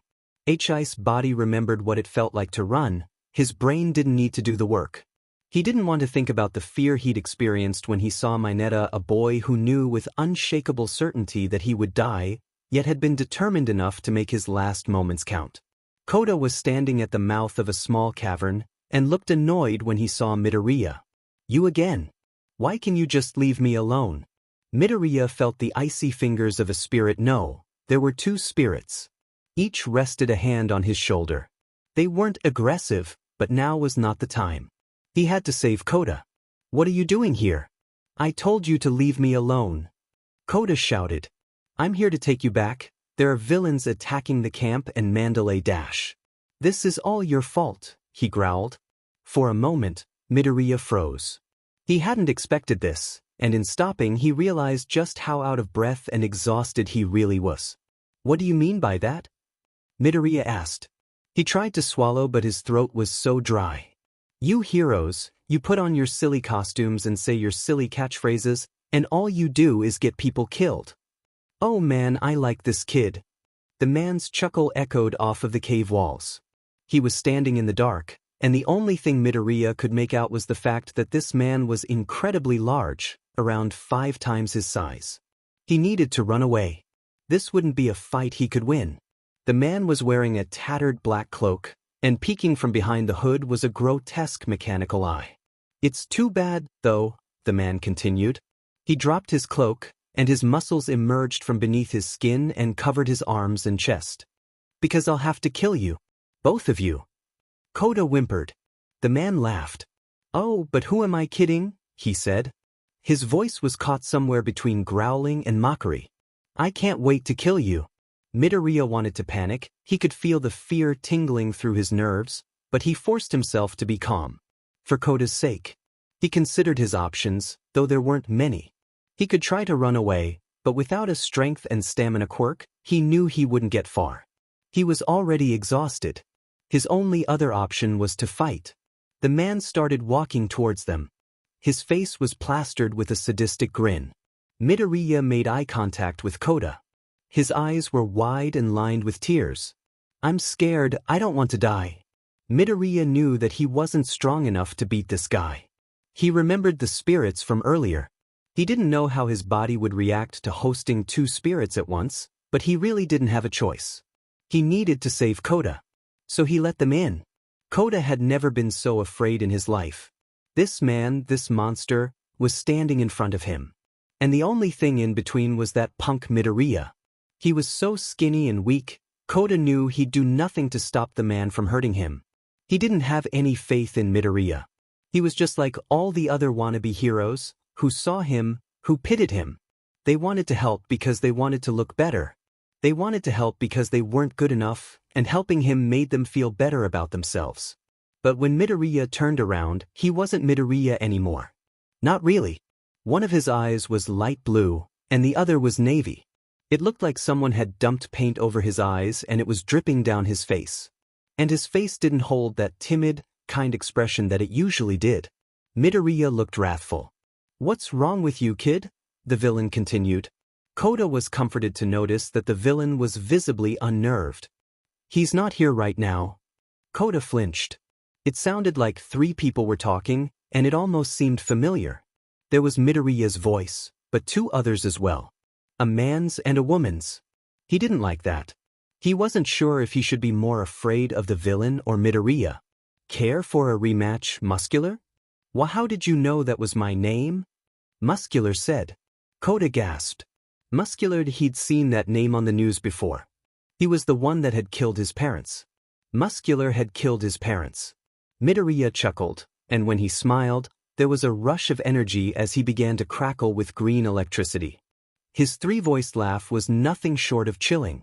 Oh Muscular, I don't blame you for not recognizing us. We look a bit different than the last time you faced us, Midoriya said, but then again, intelligence never was one of your strengths, was it? Midoriya, Kota murmured, tugging on his shirt. I'm scared. Well, it was true. But now there was no denying it, he was more scared of Midoriya than Muscular, yet still, Kota knew Midoriya was willing to do anything to protect him. Even if it was scary. And those other voices, they were so familiar. It's all right, Kota, Midoriya said, with just the female voice this time. He turned to face Kota, and his face was covered in shades of blue tears. Now's my chance to protect you, even though I haven't been able to in a while. Kota was sure his heart stopped. Your voice sounds like my mom's, he whispered. That's because it is, Midoriya and the female voice said. He smiled, but Kota could see the heartbreak written across his face. Me and Daddy can protect you because of him. What are you 2 talking about? Muscular said, charging towards them. I'm ready for a fight. Midoriya turned towards his opponent. You might not recognize us, Midoriya said, so maybe this will jog your memory. Midoriya held out his hands and a torrent of water shot outwards at Muscular. Muscular was blown backwards and took a minute to get his bearings. Water hose, he said. But I killed you. Midoriya shrugged and grimaced. Yeah, and? How are you? Never mind. I can kill you twice, Muscular said. It really wasn't that hard the first time. Ha, really, you guys were so busy trying to save the civilians that you literally let me kill you to stop me from getting them. You were just ruining my fun. You got in the way, so really when you think about it, it's your fault. An honorable way to die, Midoriya said with gritted teeth, but a dishonorable reason to kill. A stream of water hit Muscular in the mouth. What the hell is this? He shouted. He looked at Kota and grinned. You take after your parents, do ya? You want to die like them too? Midoriya shouted in rage, and the air around them began to swirl. Rocks began to lift off of the ground. He raised both hands and pushed forward, pushing Muscular backwards into the cavern with the combined force of Midoriya's levitation and water hose water. The force was enough to collapse the cavern on top of Muscular. Midoriya smiled victoriously, but when he looked at Kota, his expression morphed into something more bittersweet. Kota honey, we have to go, the voices said. Midoriya's face was almost entirely covered in trails of metallic blue tears. We love you so much, and we're sorry we had to leave you. Before Kota even had the chance to respond, Midoriya sunk to the ground. At first, Kota didn't move. He was still afraid. But then again, Midoriya had saved him. Midoriya and his parents. He rushed over to see if he was awake. Ouch, Midoriya said with a playful smile. Kota relaxed in seeing that he was back to his old self. What happened? How were my parents? Oh, that. Midoriya said casually, rubbing his temples. That was my quirk. It's pretty freaky. Yeah, Kota agreed. Here, get on my back, I'm going to get you back to Mandalay. Now here's something they don't teach you at hero school. Children are heavy. Now, Kota was pretty small, but Midoriya just wasn't all that strong, and was feeling more than exhausted after being possessed by two spirits. Suddenly he saw Aizawa through the trees. Aizawa-sensei. Aizawa rushed over.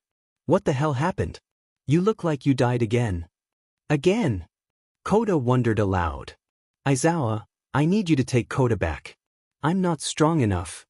Aizawa's eyes narrowed, something others would deem threatening, but Midoriya knew that meant he was just concerned. On one condition, Aizawa said. Anything. You get yourself straight back to camp. No detours.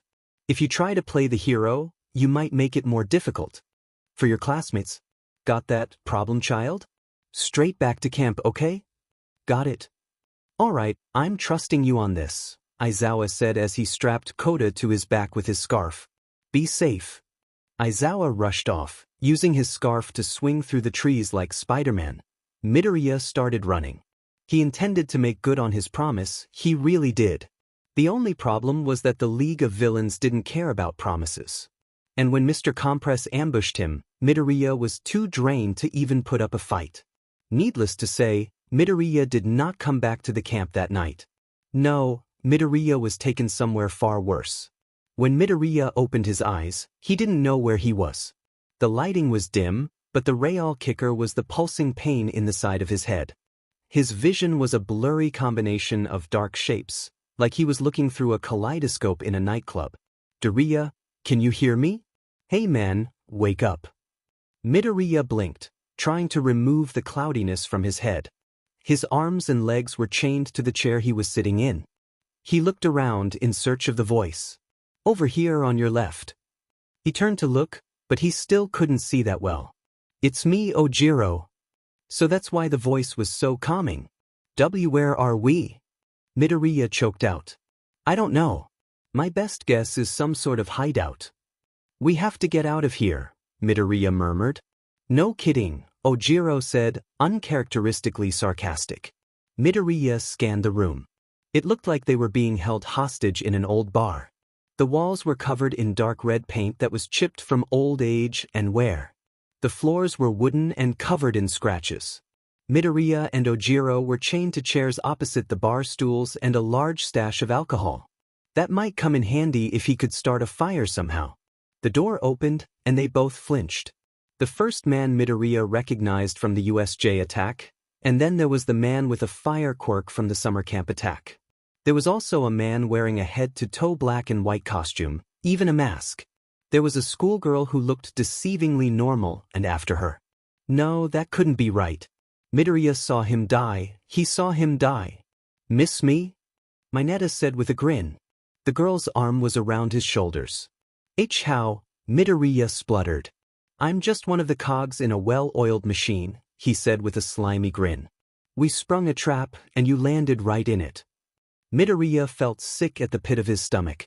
So this is the one all for one failed to kill, mused Shigaraki. Ojiro shot a sideways glance at Midoriya, and the message was clear. Be careful, Midoriya. This is no time to take risks. Well, you see, that isn't exactly true, Midoriya started. Something short-circuited in his brain. Ojiro was wrong. This wasn't a tense situation, it was absolutely hilarious. He began to laugh. Ojiro creased his eyebrows in concern and shook his head to himself. What do you mean, brat? Don't play games with me, Shigaraki hissed, but his eyes twinkled with amusement. All for one did kill me, Midoriya said with a grin. He leaned as close to Shigaraki as he could, tugging on his chains. All for one killed me, but I came back. He won't get that chance again. He'd said it quietly, but it sounded like a threat. Ojiro's eyes widened. Reckless, maybe. But I'll be d'med, that was badass. Oh, I wouldn't say that, brat, Shigaraki said. I wouldn't mind if he joined us. Hey, that rhymed shut up. Twice shouted. Dabi tilted his head, listening to something through an earpiece. He nodded towards Shigaraki. Ah, so that means he's ready. Get me Kurogiri, Shigaraki said with a crooked grin. His skin was so dry Midoriya saw his lips split. His stomach turned. You ready to meet all for one, brat? Once the purple smoke was gone, Midoriya didn't know where he was. It looked like some sort of abandoned laboratory, covered in dust and flooded with fluorescent lights. There was equipment thrown all over the room, with wires sparking and shards of glass on the floor. Watch your step, Kurogiri said. Midoriya frowned. He couldn't have been talking to him, could he? They walked through a maze-like hallway to a large room covered in white tiles. Through the dust and blinding lights, he saw someone with light teal hair. The left side of her face was covered in blood. Ragdoll, are you okay? Midoriya asked weakly. He wasn't sure when the last time he ate was, and he wasn't recovered after being possessed by water hose.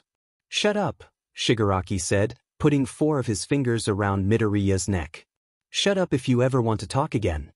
They got you too, she muttered. I'm so sorry, kitten. I wish I could have protected you. That was my purpose and I failed. All of the pussycats did.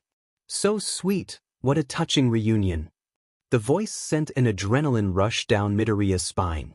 It was regal and refined.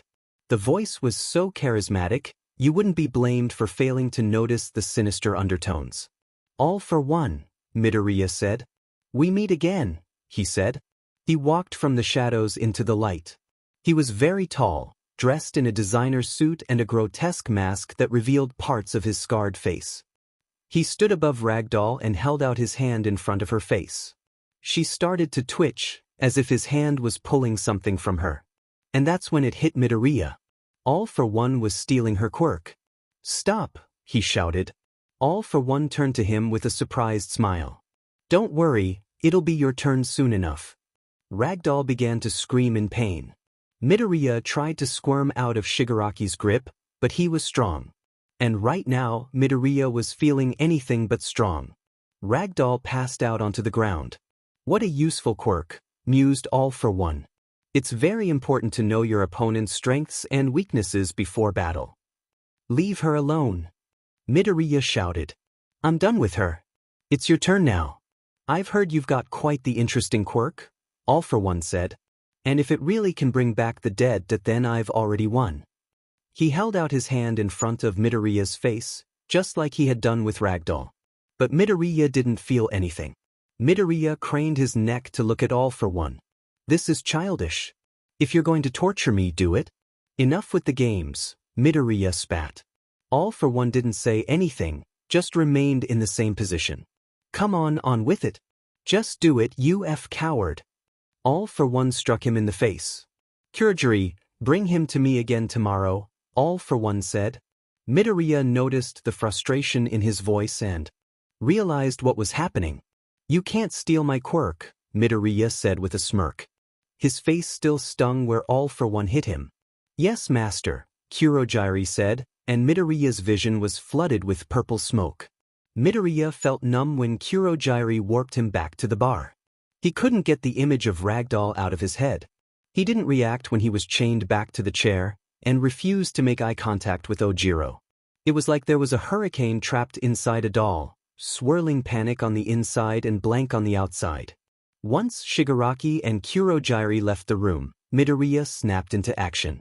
We need to get out of here, Midoriya said. Ojiro nodded in agreement.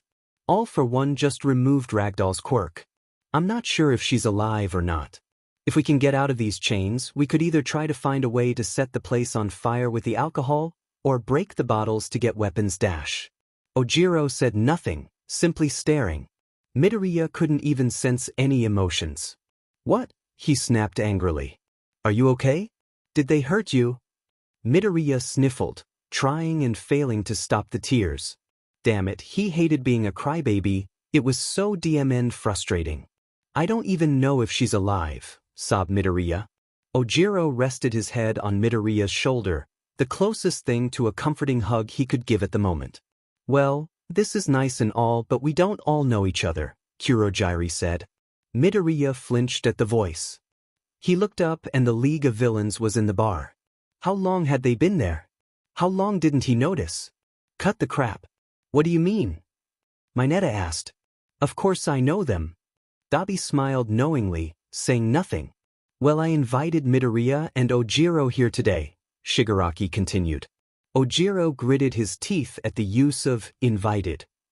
Shigaraki's eyes darted in different directions manically before fixing on a spot right in front of Ojiro. But I never invited their invisible friend. What the hell are you talking about? Ojiro growled. Midoriya's eyes widened. How long had Hagakure been there? He hadn't even noticed. She was doing so well, being so careful. What gave her away? Hagakure, it's been a long time, Mineta said slimily. You almost got away with it too. But I could smell your perfume. You always smelled so good.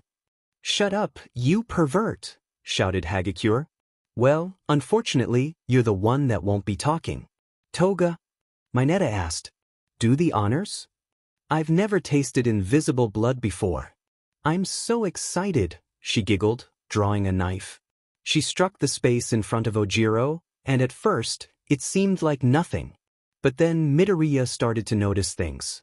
The part of the bar stool that was see-through. The panels of wood on the floor that were showing the pipes underneath. The speckles on Dabi's jacket that showed the brick wall behind him. And that was when Midoriya realized that it was Hagakure's blood. His skin felt clammy and the nausea was so overwhelming that he thought he might throw up. He tried to shut his eyes, but he just ended up imagining how bloody the room would look if she weren't invisible. Hagakure, shouted Ojiro. Are you still alive? But he didn't receive a response. Ojiro didn't receive a response, BYT Midoriya did. Because all of a sudden, there were 10 nails from a spirit digging into his back. He looked at Ojiro and shook his head. Ojiro, I'm so sorry for what's about to happen, he said quietly. Because he knew he wouldn't be able to stop her. And he didn't really want to stop her. Part of him wanted her to get revenge. She certainly deserved it. Midoriya's body went limp. Look at that, he's so cute. Fainting from a little blood, so adorable. Toga shouted. Mineta's face was white as a sheet. That wasn't fainting, Ojiro said flatly. As if on cue, Midoriya's head jerked up. When his eyes opened, they were invisible. You could the inside of his head, the muscles and tendons, the blood rushing through his veins. He smiled as the tears fell, tracing lines of transparency on his face, revealing the muscles underneath. One of his fingers twitched to the side, and the chains shattered. "You're going to pay for killing me, you little pervert," shouted Midoriya and Hagakure. He held out his hand gracefully and slowly started to raise it. Mineta was lifted off of the ground. "Hagakure," shouted Ojiro. He flinched at Midoriya's zombie-like appearance. "You don't want to do this, you're not a killer." Midoriya grinned bitterly. He abruptly clenched his fist. There was a god-awful cracking sound, and Ojiro didn't have to look at Mineta to know he was dead. He walked up to Midoriya and put his hands on both sides of his face. "You need to stop this," Ojiro said. His voice cracked with emotion. "Don't I deserve this? Don't I deserve to be avenged? Shouldn't I be seen for once? You do, but you don't know what you're doing. Think about Midoriya, huh? Do you think he was willing to become a killer?" Ojiro said. Midoriya's eyes darted to Mineta's crumpled body. "You need to let go." "I can't, Ojiro, I can't. I was too young to die." Hagakure shouted. "You have to. You know I love you, and I'm telling you, you need to let go," Ojiro continued, despite the tears in his eyes. "And for the record, Hagakure, I always saw you." Midoriya smiled and crumpled to the ground, unconscious. Ojiro and the League of Villains were both in shock, standing still and trying to ignore the bodies on the ground. Suddenly, there was a knock on the door. "Did somebody order a pizza?" "Attention students and staff. We are under attack by the League of Villains. Use your training and get to safety." Yayorozu winced from the volume of Mandalay's telepath, but that didn't stop her from immediately making a plan. And a tracker. She knew all she had to do was find a villain and attach the tracker to them. She glanced behind her. Jiro, Ojiro, Hagakure, Bakugou, and Todoroki stood, ready to fight. She had to get to a villain and land that tracker, but she couldn't risk them getting hurt. She didn't doubt their abilities, she doubted their judgment. And she would not let them fall today. "Those BSTRDS, growled Bakugou. Smoke was rising from his fists. She noticed the ice start to creep across Todoroki's face. She knew that if she didn't act now, they were going to blindly attack the villains. And they would lose. She would not let them fall today. "I have a plan," she stated. She didn't want to give them any room to argue. There just wasn't any time, and it was too risky. "All right, let's hear it," Todoroki said coolly. "I just made this tracker," she said, holding it up for them to see. "I'm going to dash." She trailed off. She felt a chill run up her spine, hearing something rustle in the trees, just a few inches behind her. She whipped her head to the sound. A man was standing on the tree branch. He was dressed like a stage magician with top hat and all, and was rolling a blue marble through his fingers casually. "Well now, that's just adorable. You're trying to make a plan to save your friend, isn't that right?"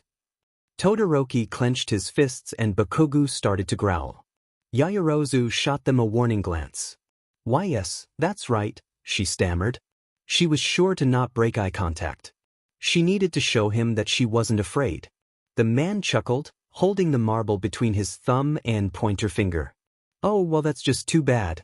You're too late, I've already got him." Bakugou's hands sparked. "Why you little dash?" With surprising speed, the man rushed down the tree. Bakugou's eyes widened as the man reached his hand forward, about to use his quirk. Ojiro pushed him out of the way, but in doing so, was captured by the quirk. "You yesterday.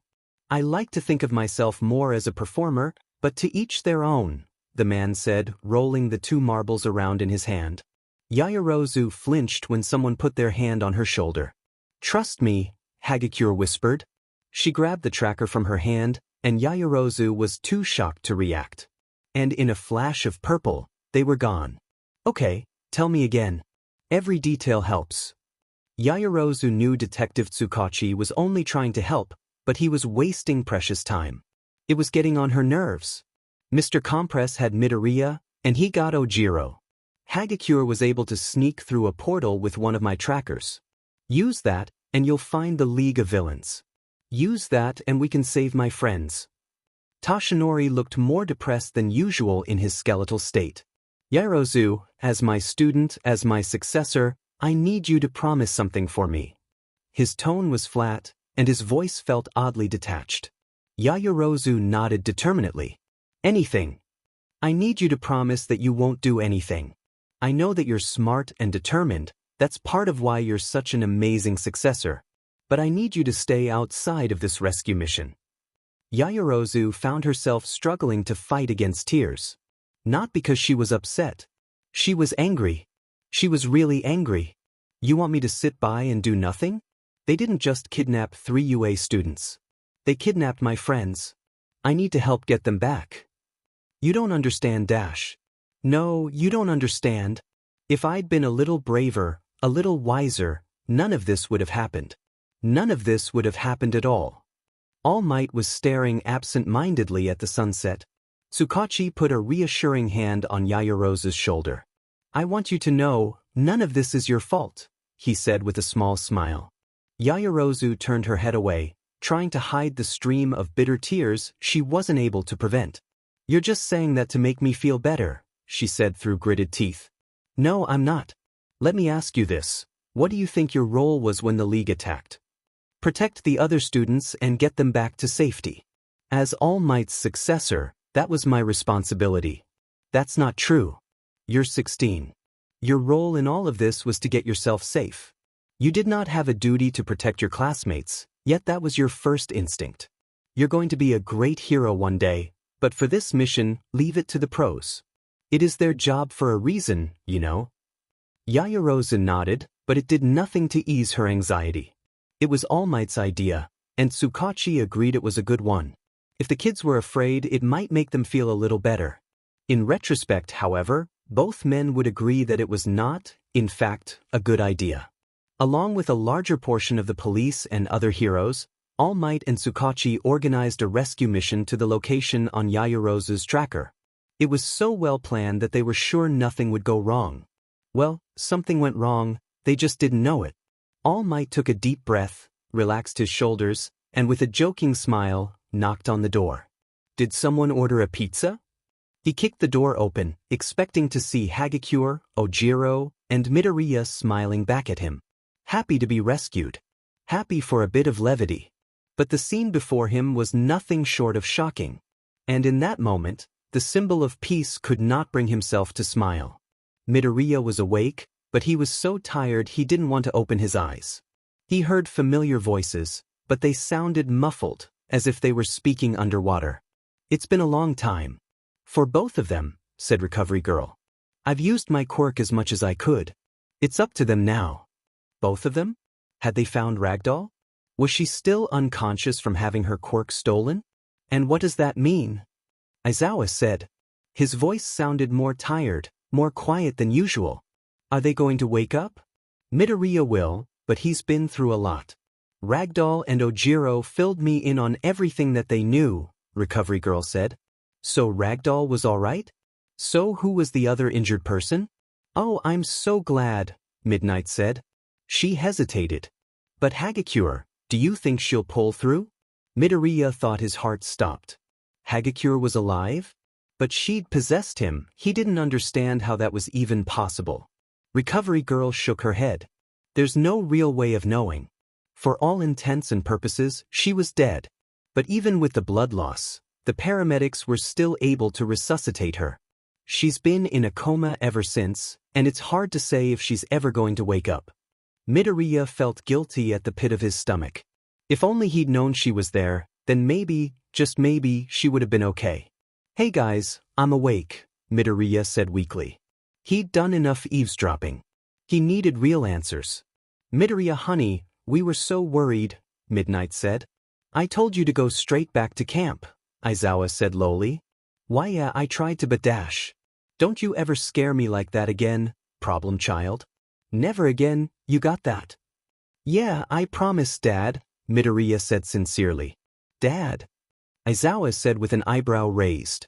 Oh, you know, I didn't even notice, sorry. Don't let his grumpy face fool you, Midnight said with a smile. You just made his whole year. Midoriya couldn't help but smile back. Sorry to interrupt, but we need to talk with Midoriya, Detective Tsukachi announced. All Might stood next to him in his skeletal form, looking rather like a deflated balloon. Of course, Aizawa said with a respectful nod, but you could still hear the iciness in his tone. Hey kid, how are you holding up? All Might said, sitting beside Midoriya's bed. Tsukachi stood by the window, tapping his pen to his notepad in thought. If I don't think about what happened, I'm okay, I guess, Midoriya said, trying to bring in a bit of levity. I'm so sorry you had to go through all of that, he said solemnly. We were too late. We couldn't save you. You're not the League of Villains. You don't need to apologize, Midoriya said, slightly annoyed.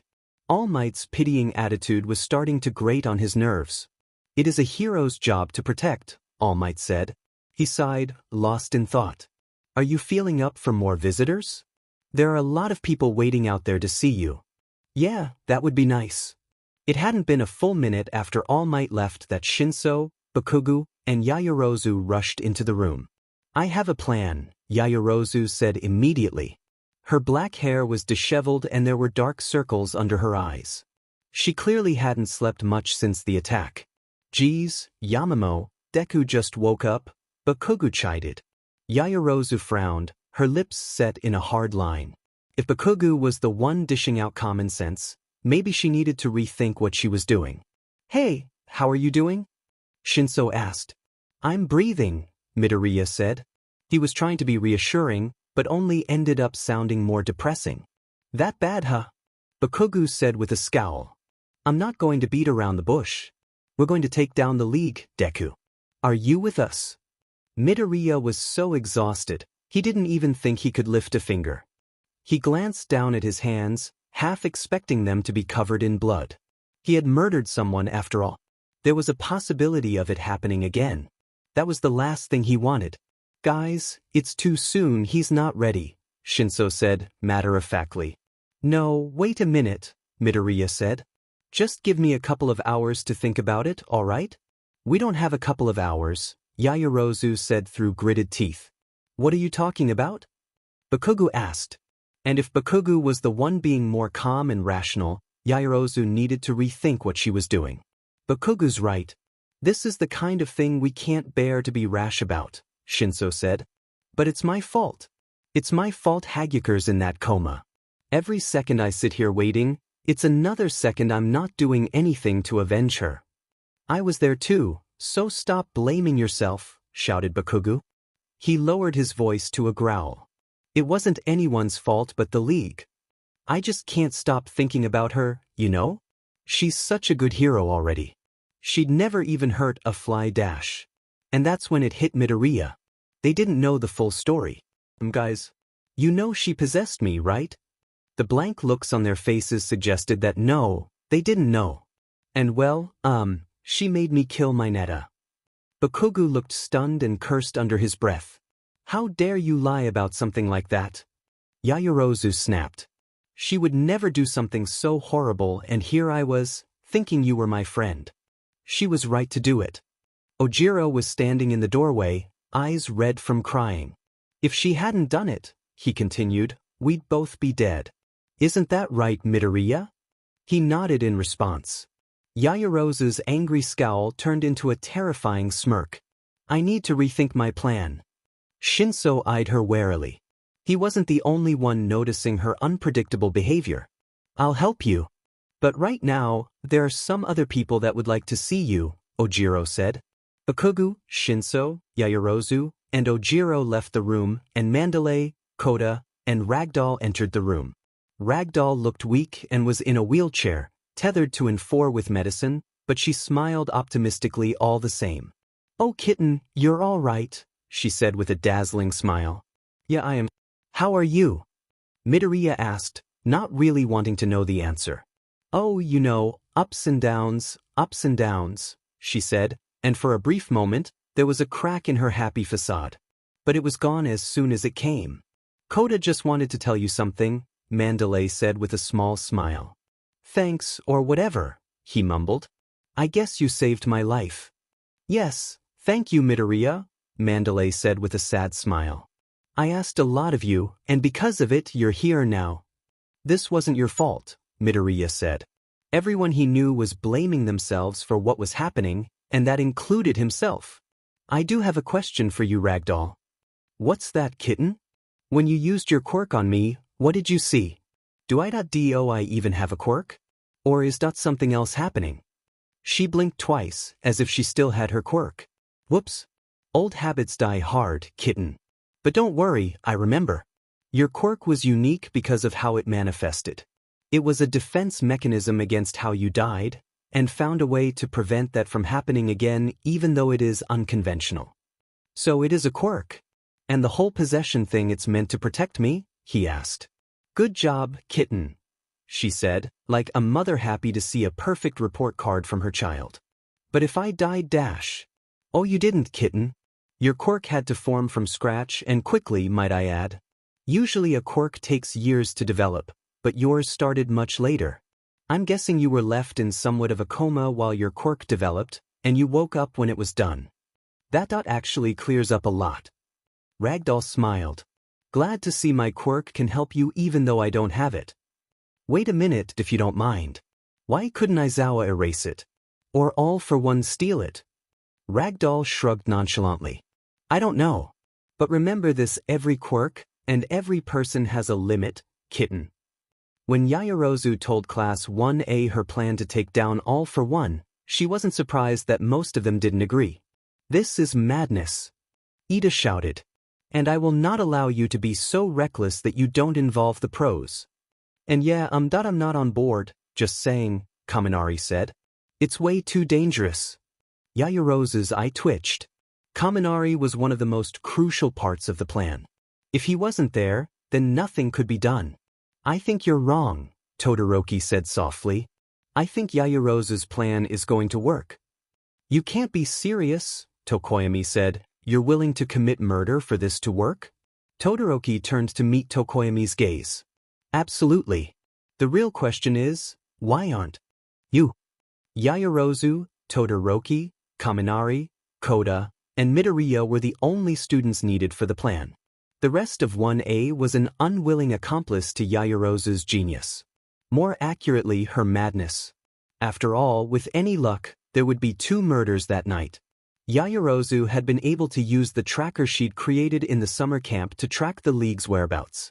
The one Hagakure had sacrificed herself to activate. The League of Villains had a base in Kamino Ward. That's where they lived and grew stronger. And if Yayorozu had her way, Kamino Ward was also where they would die. The 5 students walked quietly through the city. They barely spoke, save for a few jokes from Kaminari, who tried to lighten the mood. The problem was, he was so anxious that you could hear it in his voice. It didn't reassure the others. Suddenly, Yayorozu stopped in an alleyway. They were close enough. Kaminari fidgeted with the hem of his jacket nervously. Are you ready, Todoroki? Yayorozu said, taking a shaky breath. She was relatively calm, considering what she was willing to do for revenge. As long as you are, he replied. He was a bit of a distant person, but in that moment, his unease was clear to see. There was a hesitation in his voice that couldn't be ignored. I am Todoroki, she said. Really? And Midoriya? Yeah. I'm not going to hold back. You ready for that? He nodded solemnly. All right, I'm ready. Todoroki placed a hand on Yayorozu's shoulder, and the ice spread across her skin like a spiderweb. When he was done, Yayorozu's skin was completely covered in a layer of ice, and she looked glassy, like a porcelain doll. Yayorozu's breathing started to slow down, and her eyes closed like she was sleeping. Okay, so far so good, said Midoriya weakly. Kaminari nodded, but all of the color had drained from his face. It will be my fault if we don't make it out alive.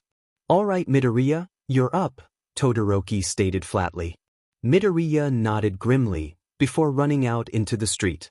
Hey villains! I found you. Are you going to face me? Or are you going to hide like a bunch of cowards? Midoriya shouted. His voice sounded high-pitched and squeaky, like an angry chipmunk. He wished he were a little more intimidating. Midoriya hadn't been confident in this part of the plan. It seemed too obvious, and he didn't think the villains were stupid or vain enough to fall for it.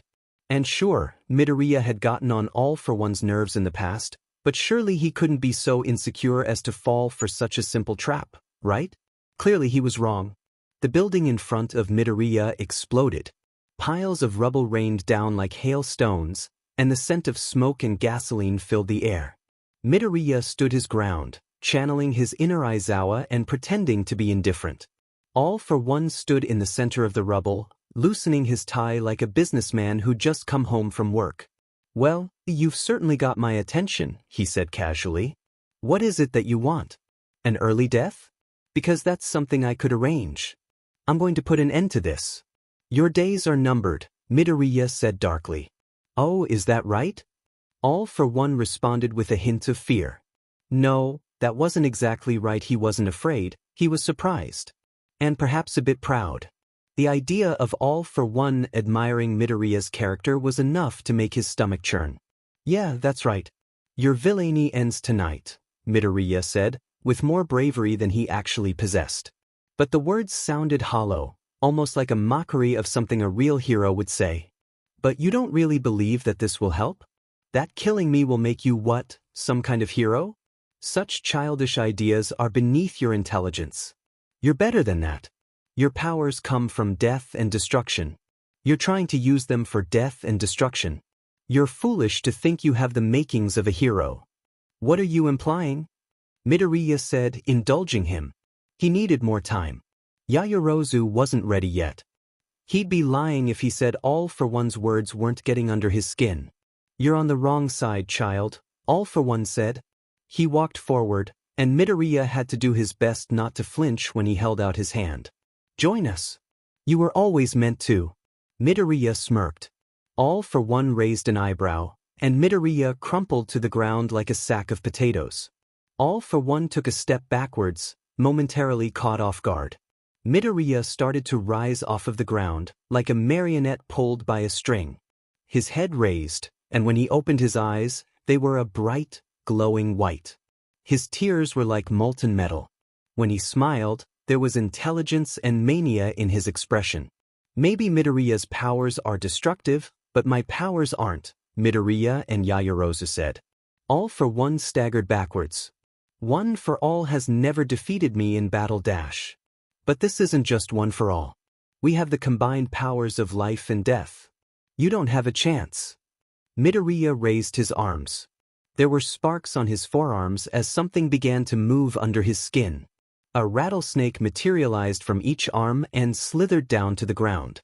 "Please listen, friends," Kota whispered. "Go over to that villain and bite him."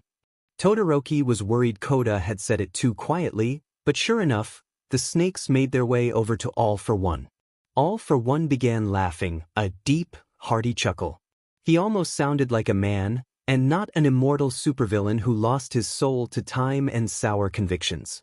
"You really think a couple of insignificant reptiles are going to take me down? I knew you were foolish, I just didn't know how entertaining it would be to watch you fail." "Those are no average snakes," Yayorozu and Midoriya said. "One bite you die. And you're going to be bitten twice." All for One raised his hand to launch a fireball. Collapse a building, it didn't really matter. He was too late.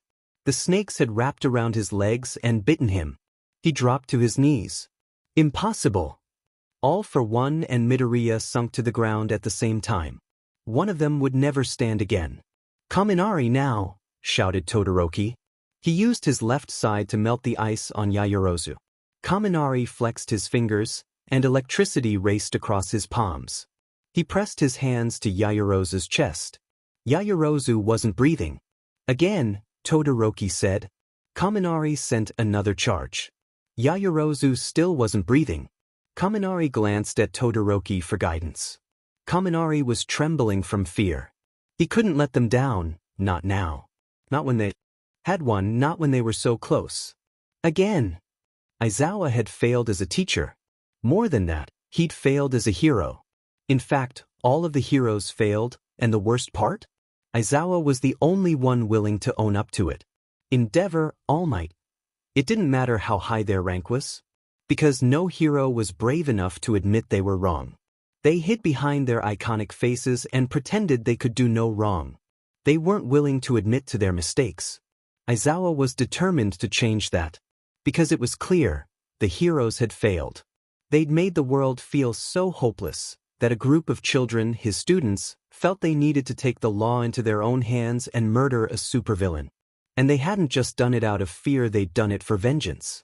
They'd done it because Hagakure was lying in a coma at the hospital, and they didn't know if she'd ever wake up.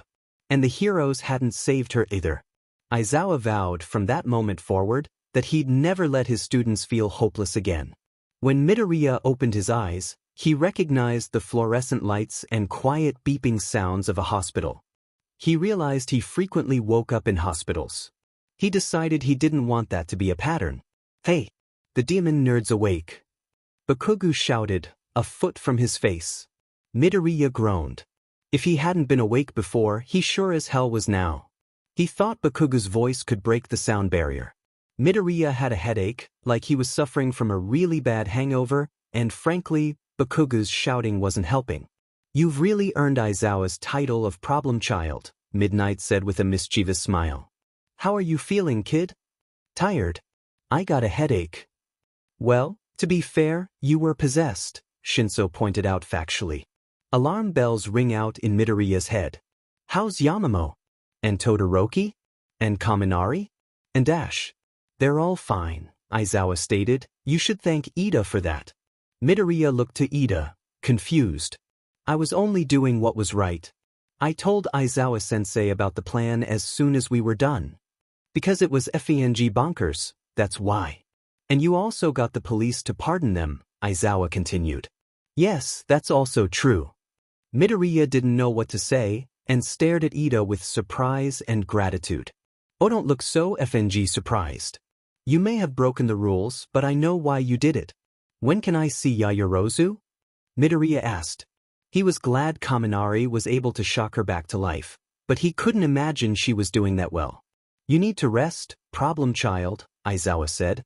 "You'll have plenty of time to talk to her. You need to get some sleep." Before Midoriya could say he wasn't tired, his eyelids shut and he fell asleep. "Yayorozu, you're all right," All Might said. He was in his skeletal form, and his voice matched how exhausted he looked. He looked surprisingly small, sitting in the chair beside Yayorozu's hospital bed. "Yeah. What you did was dangerous." "I know that," she said curtly. There was a pause before All Might continued. "You did something no holder of One for All has been able to accomplish. You defeated All for One. You're going to be a fantastic mentor for the next holder, Yayorozu." "No, I don't think I will." All Might blinked. "Pardon? One for All ends with me." "No, you can't dash." "Actually I can.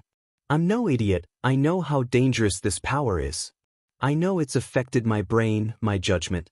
And if it has this extreme an effect on me, it would be selfish to pass it on. Not to mention, One for All strengthens with each passing. So no, I will not pass it on." All Might hesitated. "All right then. If One for All must end, I'm glad it ends with you." He patted her on the shoulder, turned on his heel, and walked out of the room. Yayorozu smiled softly, turned off the lamp next to her hospital bed, and went to sleep. 1 month later, the world was shocked when All Might announced his retirement. Led by Aizawa, a large group of pro-heroes including Midnight, Present Mike, Gran Torino, and the Wild Pussycats started a movement to reform hero society and make the safety and education of rising heroes become the top priority of hero schools. Class 1A had recovered from the summer and were more united than ever. Yayorozu hasn't used One for All since she killed All for One, and her mind is clearer than it had been in months. Todoroki has come out of his shell a little, and Ida makes everyone laugh by saying the things he used to keep inside his head. Shinso, with the support of his classmates, especially Midoriya and Uraraka, has fully accepted his quirk. Bakugo has become aggressively friendly as opposed to aggressively arrogant. Midoriya, for the first time in his life, truly felt like he belonged. And every day after school, Ojiro goes to the hospital wing and sits next to Hagakure, waiting for the day that she opens her eyes.